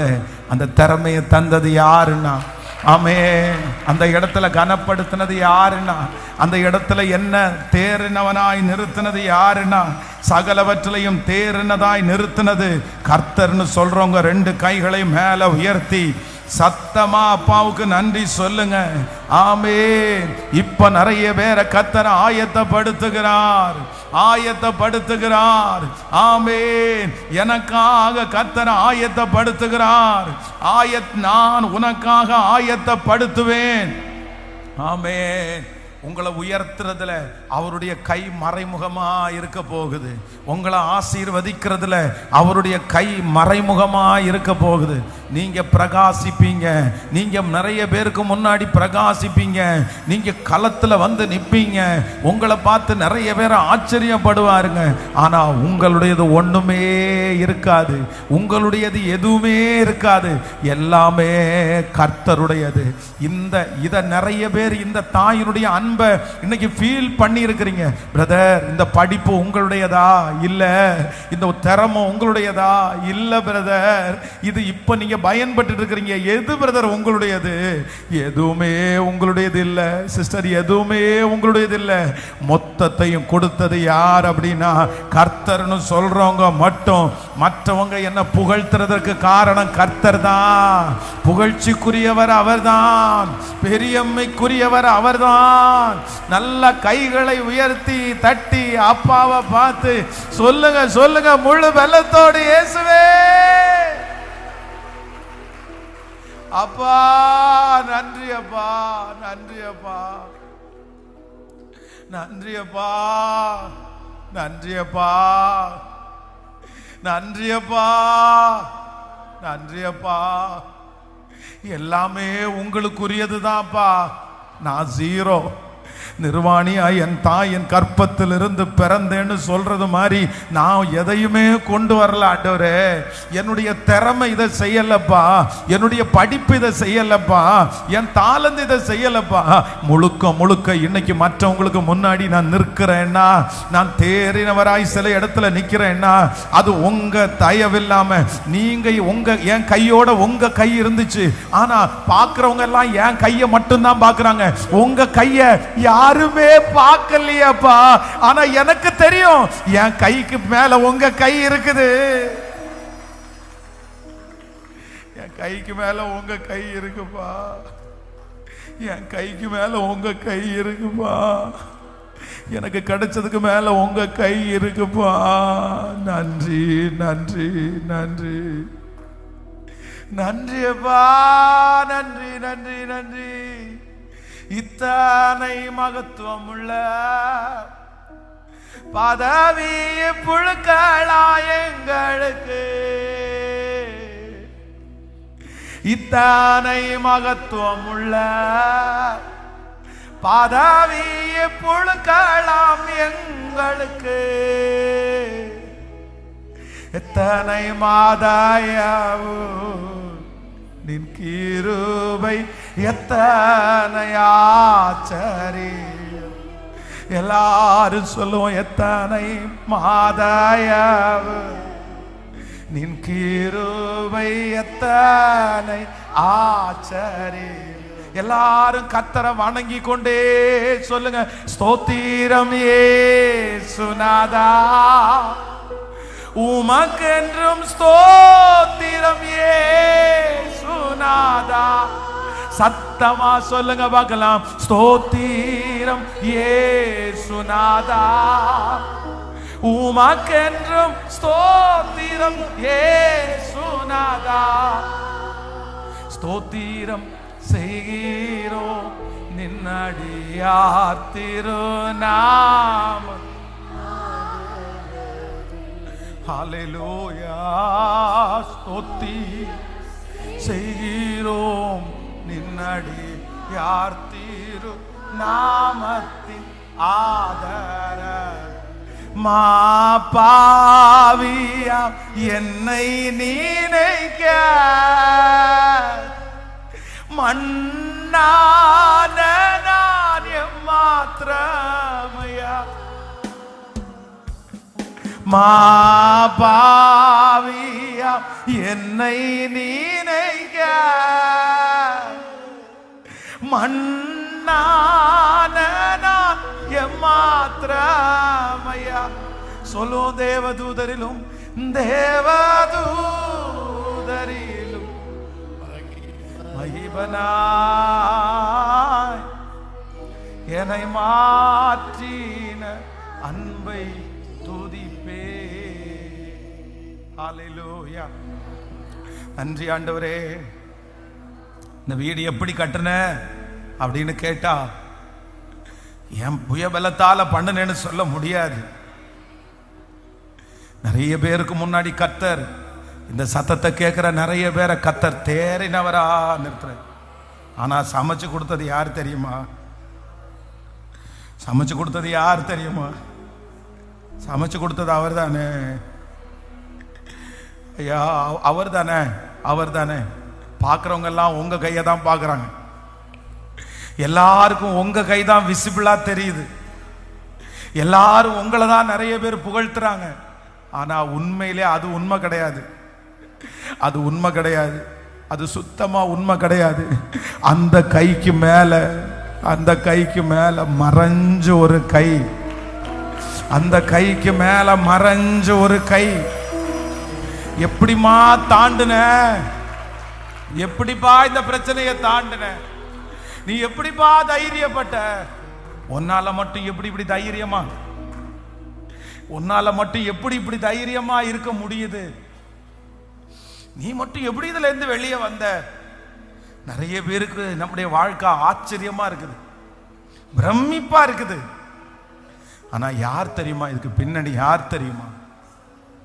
யார் தெரியுமா? நான் கவலைப்படாம இருக்கிறதுக்கு காரணம் கர்த்தர். நான் இந்த அளவுக்கு தைரியமா இருக்கிறதுக்கு காரணம் கர்த்தர். நான் இந்த அளவுக்கு நிற்கிறதற்கு காரணம் கர்த்தர். நன்றினால உங்க இருதயம் அப்படியே நிரம்பட்டும். நன்றினால உங்க இருதயம் அப்படியே நிரம்பட்டும். முழு வெள்ளத்தோட அந்த வார்த்தையை உணர்கிறவங்க முழு வெள்ளத்தோட நன்றி நன்றின்னு நீங்க சொல்லிட்டே இருங்க. நிறைய பேர் ஆண்டவர் நிரப்புறத நான் பார்க்கிறேன்.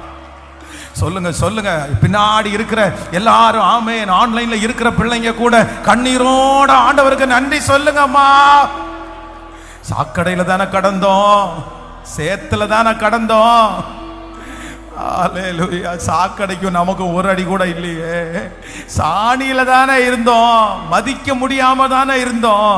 ஆனா அங்க இருந்து தூக்கி கொஞ்சம் கொஞ்சமா கொஞ்சம் கொஞ்சமா நிறைய பேர் இன்னைக்கு எப்படி எப்படி எப்படி வளர்ந்த, எப்படி இதுவரைக்கும் வந்தேன்னு கேட்டா நமக்கு முன்னாடி நீ உழைச்ச, நீ வேலை செஞ்ச அப்படின்னு தான் சொல்றாங்க. ஆனா நமக்கு தான் தெரியும் கிடையாது. என் பரிசுத்தம் கிடையாது, என் நீதி கிடையாது, என்னுடையது எதுவுமே கிடையாது. முழுக்க முழுக்க முழுக்க முழுக்க அப்பாவுடைய தயவை தவிர வேற ஒண்ணும் இல்ல. அப்பாவை தவிர வேற ஒருத்தருமே இல்ல, ஒருத்தருமே இல்ல. நன்றி ஐயா, நன்றி ஐயா, நன்றி ஐயா, நன்றி ஐயா, நன்றி ஐயா, நன்றி ஐயா, நன்றி ஐயா, நன்றி ஐயா. மனிதர் அடைத்த கதவுகள் ஒன்றோ இரண்டோ, நீர் எனக்காக திறந்தது 1000 அன்றோ. சொல்லுங்க பார்க்கலாம். மனிதர் அடைத்த கதவுகள் ஒன்றோ இரண்டோ, நீர் எனக்காக திறந்தது. உடைக்கப்பட்டு உம்மை விட்டு ஓடி ஒளிந்தோம், என்னை துரத்தி வந்து ஊழியத்தை துவங்க செய்தீரே. கைகளை உயர்த்தி இப்ப சொல்லுங்க பார்க்கலாம். என் ஆதாரமே, சேர்ந்து சேர்ந்து என் ஆறுதலே, முழு வெள்ளத்தோடு என் ஆதாரமே, என் ஆதாரமே, என் ஆதரவே, ஆளை தாளை காரணரே, என் ஆதார். சத்தமா சத்தமா ஆளை தாளை காரண. உங்க அழைப்பு இருந்ததால நாளிந்து போகவில்லை, உங்க அன்பு இருந்ததால நான் கைவிடப்படல. உங்க கிருபை என்ன காத்ததால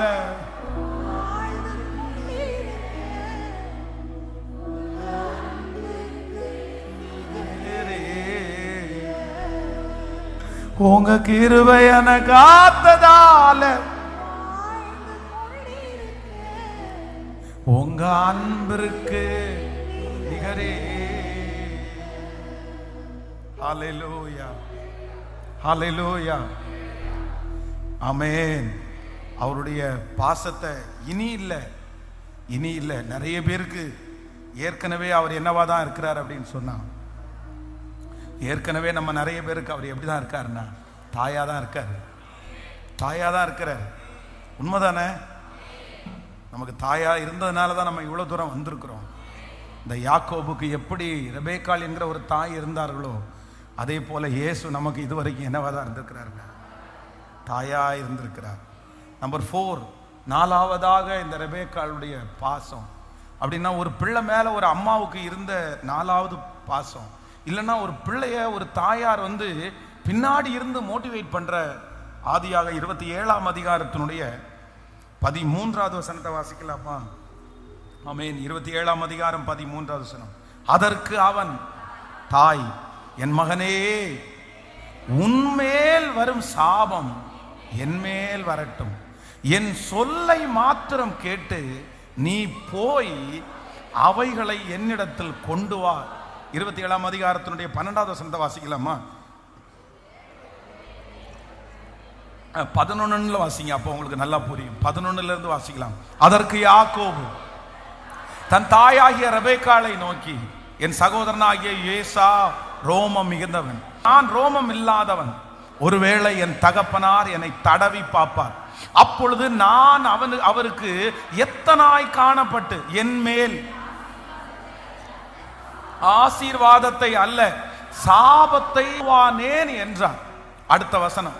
அதற்கு அவன் தாய், என் மகனே, உன் மேல் வரும் சாபம் என் மேல் வரட்டும், என் சொல்லை மாத்திரம் கேட்டு நீ போய் அவைகளை என்னிடத்தில்.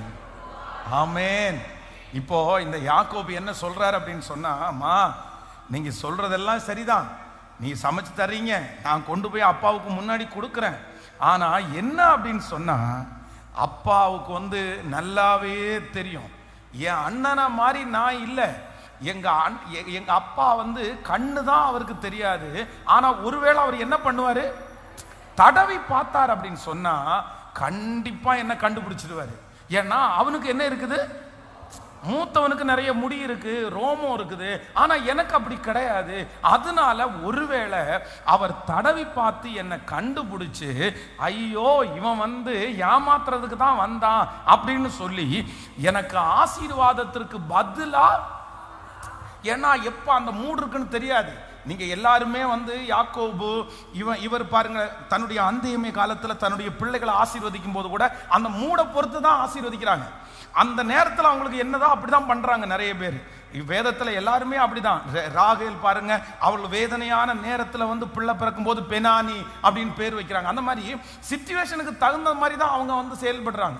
அப்போ ஒருவேளை என்னை எத்தனை அப்படின்னு பார்த்து ஆசீர்வாதத்திற்கு பதிலா சாபத்தை கொடுத்துட்டாருன்னா என்னம்மா நான் பண்றது அப்படின்னு சொன்ன போது அந்த அம்மா எதுவுமே மாற்று கருத்தை சொல்லாம, ஆமா இல்லப்பா அப்படியா, ஒருவேளை சபிச்சுட்டாருன்னா என்ன பண்றது, சரி வேண்டாம் பிளான் கேன்சல் அப்படின்னு சொல்லலை. அவங்க சாபத்தை அப்படி அந்த அம்மா என்ன சொல்றாங்க அப்படின்னு சொன்னா, இந்த பாருப்பா, உன் மேல விழுகிற சாபம் என் மேல விழட்டும். சாபம்னு ஒண்ணு வந்துச்சுன்னா அதை நான் எடுத்துக்கிறேன், ஆசீர்வாதம்னு ஒண்ணு வந்துச்சுன்னா நீ எடுத்துக்கோ. ஹல்லேலூயா.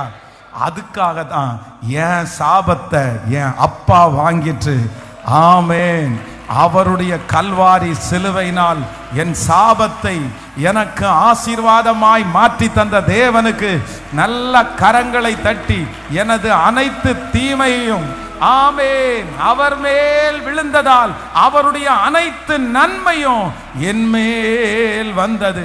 என் சாபத்தை வாங்கிக்கிட்டாரு, எனக்கு மேல வர்ற தண்டனையை அவர் வாங்கிக்கிட்டாரு, எனக்கு மேல் வருகிற நிந்தையை அவர் வாங்கிட்டாரு. அவர் குறையெல்லாம் வாங்கி என்னுடைய பாவத்தினால் வந்த தண்டனை எல்லாம் அவர் வாங்கிட்டார், அப்பா வாங்கிட்டார். சட்டப்படி நான் தான் தண்டிக்கப்படணும், சட்டப்படி நான் தான் மோசமா நடந்தேன், சட்டப்படி நான் தான் தப்பு பண்ணினேன். ஆனா அப்பா என்ன பண்ணார் அப்படின்னா, அவருடையது எல்லாத்தையும் என்னுடையது எல்லாத்தையும் அவர் வாங்கிட்டார். அதான் நல்லவனுக்காக ஒருவேளை ஒருவன் மரிக்க துணிவான், நாம் பாவிகளா இருக்கையில் கிறிஸ்து நமக்கு மரித்து அவருடைய அன்பை அவர் வெளிப்படுத்தினார். எத்தனை பேர் அதை நினைக்கிறீங்க? அவருடைய பாசம் ரொம்ப பெருசு, அவருடைய பாசம் ரொம்ப பெருசு. என்னுடைய தலையில முள்கிரீடம் சூட்டப்படணும், அப்படி மோசமானதை நான் யோசிச்சேன். ஆனா எனக்கு பதிலா அவர் முள்முடியை ஏற்றுக்கொண்டார். என் வாயில நான் செஞ்ச தப்புக்கு அவருடைய வாயோட சேர்த்து அடிச்சாங்க. நான் என் கையில செய்த தப்புக்கு அவருடைய கையில ஆணிகளை அடிச்சாங்க. என் காலினால நான் செய்த தப்புக்கு அவருடைய கால்களில் ஆணிகளை அடிச்சாங்க. எல்லாத்தையும் எனக்காக ஏற்றுக்கொண்டார், எல்லா பாடுகளையும் எனக்காக ஏற்றுக்கொண்டார், எல்லா அக்கிரமத்தையும் எனக்காக ஏற்றுக்கொண்டார். இன்னைக்கு நான் ரட்சிக்கப்பட்டிருக்கேன்னா, இன்னைக்கு நான் குற்ற மனசாட்சி இல்லாம இருக்கிறேன்னா, இன்னைக்கு பாவத்தை குறிச்சு ஒரு இது சரி ஏசப்பா என்ன மன்னிச்சாரு அப்படின்னு எனக்கு ஒரு கான்ஃபிடென்ட் வருது அப்படின்னா, அது ஒரே ஒருத்தரால மட்டும்தான் அந்த கான்ஃபிடென்ட் வருது. எனக்காக அவர் சுமந்துட்டாரு, எனக்காக அவர் சுமந்துட்டாரு, எனக்காக அவர் சுமந்துட்டாருன்ற அந்த ஒரு காரணத்திற்காக தான் எனக்கு இந்த தைரியம் வருது. இப்படிப்பட்ட ஒரு தெய்வத்தை எனக்கு சொந்தமா கொண்டதற்காக சத்தத்தை உயர்த்தி எல்லாரும் இயேசுவேன்னு முழு பலத்தோடு நன்றி சொல்லுங்க பார்க்கலாம். உலகத்துல இருக்கிற எத்தனையோ 1000 பேர் குற்ற மனசாட்சியில அலைஞ்சிட்டு இருக்கும் போது அவங்கள மாதிரி எத்தனையோ தப்பு பண்ணினாலும் எனக்கு அந்த குற்ற மனசாட்சி இல்லாததற்கு காரணம் எனக்காக ஒருத்தர் பலியானார். அல்லேலூயா. இந்த அனைத்து தீமையும் உன்மேல் வந்ததால் உந்தன் அனைத்து நன்மையும் என்மேல் வந்ததே. எந்த அனைத்து தீமையும் உம்மேல் வந்ததால் உந்தன் அனைத்து நன்மையும் என்மேல் வந்ததே. உங்க அன்பு பெரியது, உங்க அன்பு பெரியது, உங்க அன்பு பெரியது, உங்க அன்பு பெரியது. ஈடிணையற்ற பாவியன் மீது ஏன் இந்த அன்பு ஒன்று புரியலையே. சித்தம் என் மீது வைத்திட்ட பின்பும் வாழ தெரியலையே, இன்னும் வாழ தெரியலையே. பாவியன் மீது ஏன் இந்த அன்பு ஒன்றும் புரியலையே. சித்தம் என் மீது வைத்திட்ட பின்பும் வாழ தெரியலையே, இன்னும் வாழ. கைகளை மேல உயர்த்தி தேவனே ஜீவனே, தேவனே ஜீவனே, இயேசுவே வழி சத்தியமே, தேவனே. சத்தமா கைய மேல உயர்த்தி தேவனே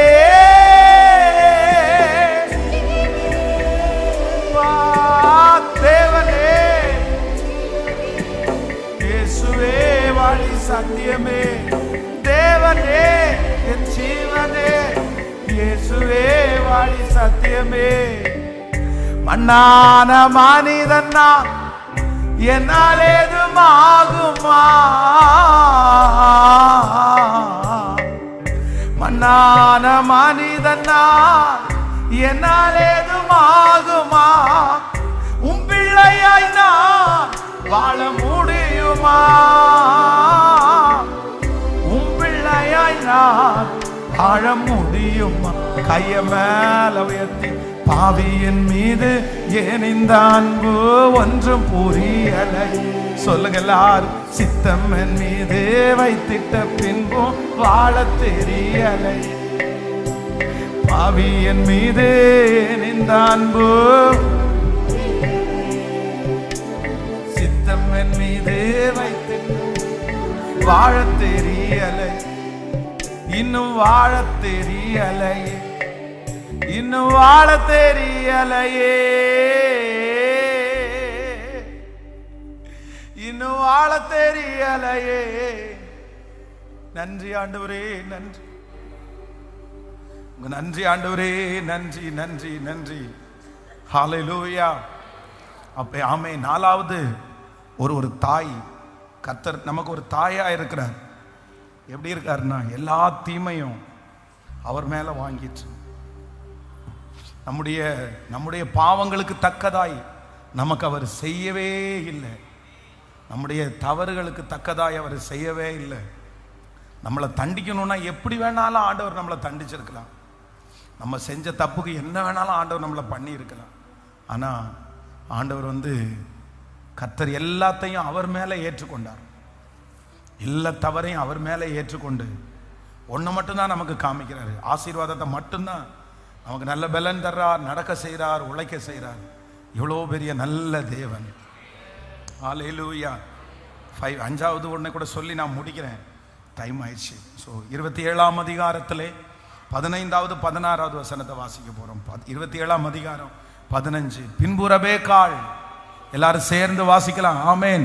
பின்பு ரெபெக்காள் வீட்டில் தன்னிடத்தில் இருந்த தன் மூத்த மகனாகிய ஏசாவின் நல்ல வஸ்திரங்களை எடுத்து தன் இளைய மகனாகிய யாக்கோபுக்கு உடுத்தி வெள்ளாட்டு குட்டியின் தோலை அவன் கைகளிலே ரோமம் இல்லாத அவன் கழுத்திலேயும் போட்டு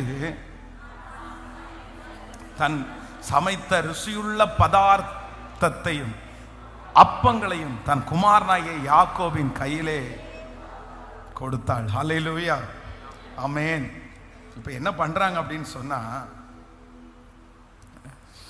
நீங்க 22வது வசனத்தை வாசிங்களேன். 22வது வசனம், 27ஆம் அதிகாரத்தோட 22வது வசனம். யாக்கோபு தன் தகப்பனாகிய ஈசாயினிடத்தில் கிட்ட போனான்.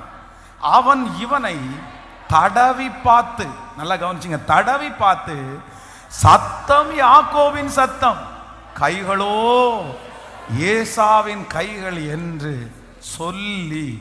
இப்போ கவனிங்க, இப்போ என்ன நடக்குது அப்படின்னு சொன்னா, இவன் சொல்றான் அம்மாவை பார்த்து, மா எங்க அண்ணனுக்கு ரோமம் அதிகமா இருக்குது, ஒருவேளை அப்பா தடவி பார்த்து கண்டுபிடிச்சு அவருடைய ஆசீர்வாதத்திற்கு பதிலாக சாபத்தை கொடுத்தா என்னமா பண்றது அப்படின்னு சொன்ன உடனே, மகனே உன் மேல விழுற சாபம் என் மேல விழட்டும், நீ தைரியமா போ, ஆசீர்வாதத்தை நீ எடுத்துக்கோ, சாபத்தை நான் எடுத்துக்கிறேன் அப்படின்னு அந்த அம்மா சொல்றாங்க. சொல்லிட்டு இப்ப என்ன பண்றாங்க அப்படின்னு சொன்னா, உண்மைதான் பையன் சொல்றது மாதிரி ஒருவேளை நடந்துச்சுன்னா என்ன பண்றது அப்படின்னு சொல்லிட்டு உடனே போய் யாருடைய ட்ரெஸ் எடுத்து போடுறாங்களாம். ஏசாவுனுடைய வஸ்திரங்களில் ஒரு சிலதை எடுத்து இவனுக்கு சின்ன பையனுக்கு போட்டுட்டு, அதுலயும் அவங்களுக்கு என்ன வரல, திருப்தி வரல. இப்போ கழுத்து, அப்போ ஏசாவுக்கு எங்க இருந்து முடி இருந்திருக்குது, இந்த கழுத்துல எல்லாம் முடி இருந்திருக்கு, கையில கழுத்துல எல்லாம் முடி இருந்திருக்குது. உடனே இப்ப என்ன பண்றாங்கன்னா, வெள்ளாட்டு தோலை எடுக்கிறாங்க. அதுல என்ன இருக்கும், அப்ப எந்த அளவுக்கு அவனுக்கு ரோமம் இருந்திருக்கு பாருங்களேன். அந்த வெள்ளாட்டு தோலை எடுத்து சுத்தி கழுத்துல ஒரு தோலை போட்டு நல்லா கவர் பண்ணி, நின்று பாரு அப்படின்னு சொல்லிட்டு நிக்க வச்சு, சூப்பர்ப்பா இப்ப போ அப்படின்னா, நான் நம்புறேன் இந்த 5வது ஒரு தாய் இருக்கிறாங்க. என்ன தாய் அப்படின்னா, என்னை நிறைய பேருக்கு முன்பாக அவங்க என்னை கண்டுபிடிக்க முடியாத அளவுக்கு என்னை நிறுத்துறதற்கு என்னை அலங்கரிக்கிற ஒரு தாய், என்னை அலங்கரிக்கிற ஒரு தாய். நான் நம்புறேன் அப்பா அவங்களை அலங்கரிக்க போறாரு. நிறைய ஆசீர்வாதத்தினால கர்த்தர் அலங்கரிக்க போறாரு, கிருபையினால அலங்கரிக்க போறாரு, ஞானத்தினால அலங்கரிக்க போறாரு, சொத்துகளினால கர்த்தர் அலங்கரிக்க போறாரு, சமாதானத்தினால கர்த்தர் அலங்கரிக்க போறாரு. நீங்க முன்னாடி போய் நிற்கும் போது அடையாளம் கண்டுபிடிக்க முடியாத அளவிற்கு கர்த்தர் தகப்பன் இயேசு அப்பா உங்களை அலங்கரிப்பேன் என்று கர்த்தர் வாக்கு கொடுக்கிறார். அந்த ஜனத்திற்கு முன்பாக இந்த 100 days ஜெபம் முடிகிறதுக்குள்ள கர்த்தர் வாக்கு கொடுக்கிறார், நான் உங்களை அலங்கரிப்பேன். நீ வெறுமையாய் போய் நிற்க போவது இல்லை. நீர் வெறுமையாய் போய் நிற்க போகிறது இல்லை. அலங்கரிக்கிற ஒரு நல்ல தகப்பன். ஹல்லேலூயா. அப்படியே எழும்பி நிற்கலாமா எல்லாரும்? இன்றைக்கு இந்த 71வது நாள், ஆமேன், தாயினுடைய அபிஷேகத்தோட நம்மிடத்துல கர்த்தர் வந்திருக்கிறார். சத்தமா முழு பலத்தோட நன்றின்னு சொல்லிட்டு, அப்படியே நன்றி ஆண்டவரேன்னு சொல்லி தேவ சமூகத்துல எழும்பி நிற்கலாம். எல்லாரும் இருதயத்தின் ஆழத்திலிருந்து, ஸ்திரீயானவள் தன் கற்பத்தின் பிள்ளைக்கு இறங்காமல் தன் பாலகனை மறப்பாளோ? அவர்கள் மறந்தாலும் நான் உன்னை மறப்பது இல்லை. ஸ்திரீயானவள் தன் கற்பத்தின் பிள்ளைக்கு இறங்காமல் தன் பாலகனை மறப்பாளோ? அவர்கள் மறந்தாலும் நான் உன்னை மறப்பதில்லை. கைகளை உயர்த்தி இந்த 5 ஆசீர்வாதங்களும் என் தலையின் மேல ஆம் என்றும் ஆமேன் என்றும் அப்படியே இருக்க போகிறதற்காய் சொல்லுங்க. முழு பலத்தோடு அப்பாவுக்கு நன்றி சொல்லுங்க பார்க்கலாம். சத்தமா ஹல்லேலூயா. F minor. ஹல்லேலூயா. சத்தமா அப்பா நன்றி அப்பா சொல்லுங்க முழு பலத்தோடு. F ஷார்ப் கொடுங்க. நன்றி அப்பா. நீங்க சொல்ல அந்த மகிமை எனக்கு ஒரு தாயாய் கர்த்தர் வெளிப்பட போகிறார். வாலிப தம்பி, ஆண்டவர் உனக்கு தாயாய் வெளிப்பட போறாரு. தங்கச்சி, உன தாயாய் கர்த்தர் வெளிப்பட போறாரு. அம்மாவை மிஸ் பண்ற ஒவ்வொருத்தருக்கும் கர்த்தர் இன்றைக்கு தாயை போல இருக்க போறாரு. இந்த தாய் உங்களுக்காக எதை வேண்டும் என்றாலும் செய்கிற தாய். ஓ நன்றி அப்பா, நன்றி. ஹல்லேலூயா. கருவில் என்ன காத்தத பார்த்தா அம்மான்னு சொல்லணும். உங்க தோளில் என்ன சுமந்தத பார்த்தா அப்பான்னு சொல்லணும். சொல்லுங்க எல்லாரும். கருவில் என்ன காத்தத பார்த்தா அம்மான்னு சொல்லணும். அப்பா தோளில் என்ன சுமந்தத பார்த்தா அப்பான்னு சொல்லணும். என்ன கொஞ்சுவதும் கெஞ்சுவதும் அம்மான்னு சொல்லணும். என்ன ஆற்றுவதும் தேற்றுவதும் பார்த்தா அப்பான்னு சொல்லணும். என்ன கொஞ்சுவதும் அம்மான்னு சொல்லணும். என்ன ஆற்றுவதும் தேற்றுவதும் பார்த்தா அப்பான்னு சொல்ல. இப்ப கைகள மேல அப்பான்னு கூப்பிடுவே, உம்மை அம்மான்னு கூப்பிடுவே. சொல்லுவோம். அப்பான்னு கூப்பிடுவே, உம்மை அம்மான்னு கூப்பிடுவே. அப்பான்னு கூப்பிடத்தான் ஆசை, அப்பான்னு கூப்பிடவா? அம்மான்னு கூப்பிடத்தான் ஆசை, அம்மான்னு கூப்பிடவா? 2 கைகளை மேல உயர்த்தி சத்தமா சொல்லுவோம். அப்பா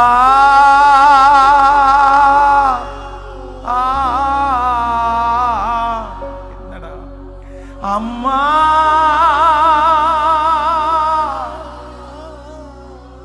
எனக்கு தாயும் அவர்தான், எனக்கு தகப்பனும் அவர்தான். சொல்லுங்க முழு பலத்தோடு. என் பெற்ற தாயே என்னை மறந்தாலும், என் தகப்பனும் என் தாயும் என்னை கைவிட்டாலும் கர்த்தர் என்னை சேர்த்து கொள்ளுவார். இன்றைக்கு ஒரு தேவன் வந்திருக்கிறார். இன்றைக்கு ஒரு கர்த்தர் வந்திருக்கிறார். தகப்பனாய் தாயாய் வந்திருக்கிறார். நன்றிப்பா, நன்றி. என் கண்ணீரை துடைச்சத பார்த்தா அம்மான்னு சொல்லணும். என் விண்ணப்பத்தை கேட்டத பார்த்தா அப்பான்னு சொல்லணும். என்ன கெஞ்சுவதும் கொஞ்சுவதும் பார்த்தா அம்மான்னு சொல்லணும். உங்க இரக்கத்தை உருக்கத்தை பார்த்தா, உங்க இரக்கத்தை உருக்கத்தை பார்த்தா சொல்லுங்க சத்தமா, அப்பா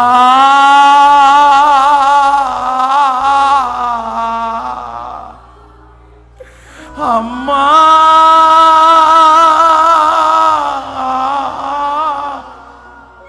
தகப்பன் தன் பிள்ளைக்கு இறங்காமல், தாய் தன் பிள்ளைக்கு இறங்காமல் தன் பாலகனை மறப்பாளோ? அவள் மறந்தாலும் நான் உன்னை மறப்பதில்லை. என்ன தூக்கி எடுக்கணும்னா, என்ன அலங்கரிக்கணும்னா, நீங்க அம்மாவா மாறாம, நீங்க அம்மாவா இல்லாம என்ன தூக்கி எடுக்க முடியாது ஐயா. இந்த சூழ்நிலையில நீங்க நியாயாதிபதியா வந்தா என்னால என்ன தூக்கி எடுக்க முடியாது. இந்த நேரத்தில் மூத்த சகோதரனா வந்தீங்கன்னா வெளியே போடான்னு தான் நீங்க சொல்லுவீங்க. நான் அப்படி ஒரு துரோகிப்பா, அப்படி ஒரு பாவிப்பா, அப்படி மோசமானவாப்பா. ஆனா நீங்க என்ன இப்போ எனக்கு அம்மாவா நீங்க வந்தீங்கன்னா மட்டும்தான் என்ன நீங்க அலங்கரிக்க முடியும். நீங்க அம்மாவா வந்தீங்கன்னா மட்டும்தான் நீங்க என்ன தூக்கி எடுக்க முடியும். நீங்க எனக்கு அம்மாவா வந்தீங்கன்னா தான் என் தலையை நிமிர பண்ண முடியும். இப்போ நான் கேட்கிறேன், ஏசப்பா எனக்கு நீங்க அம்மாவா இந்த இடத்துல வந்துருங்க ஆண்டவரே. சொல்லுங்க முழு பலத்தோடு. நன்றி சத்தமா நான் பேசுற மாதிரி வாசிக்க. நன்றி அப்பா சொல்லுங்க முழு பலத்தோட,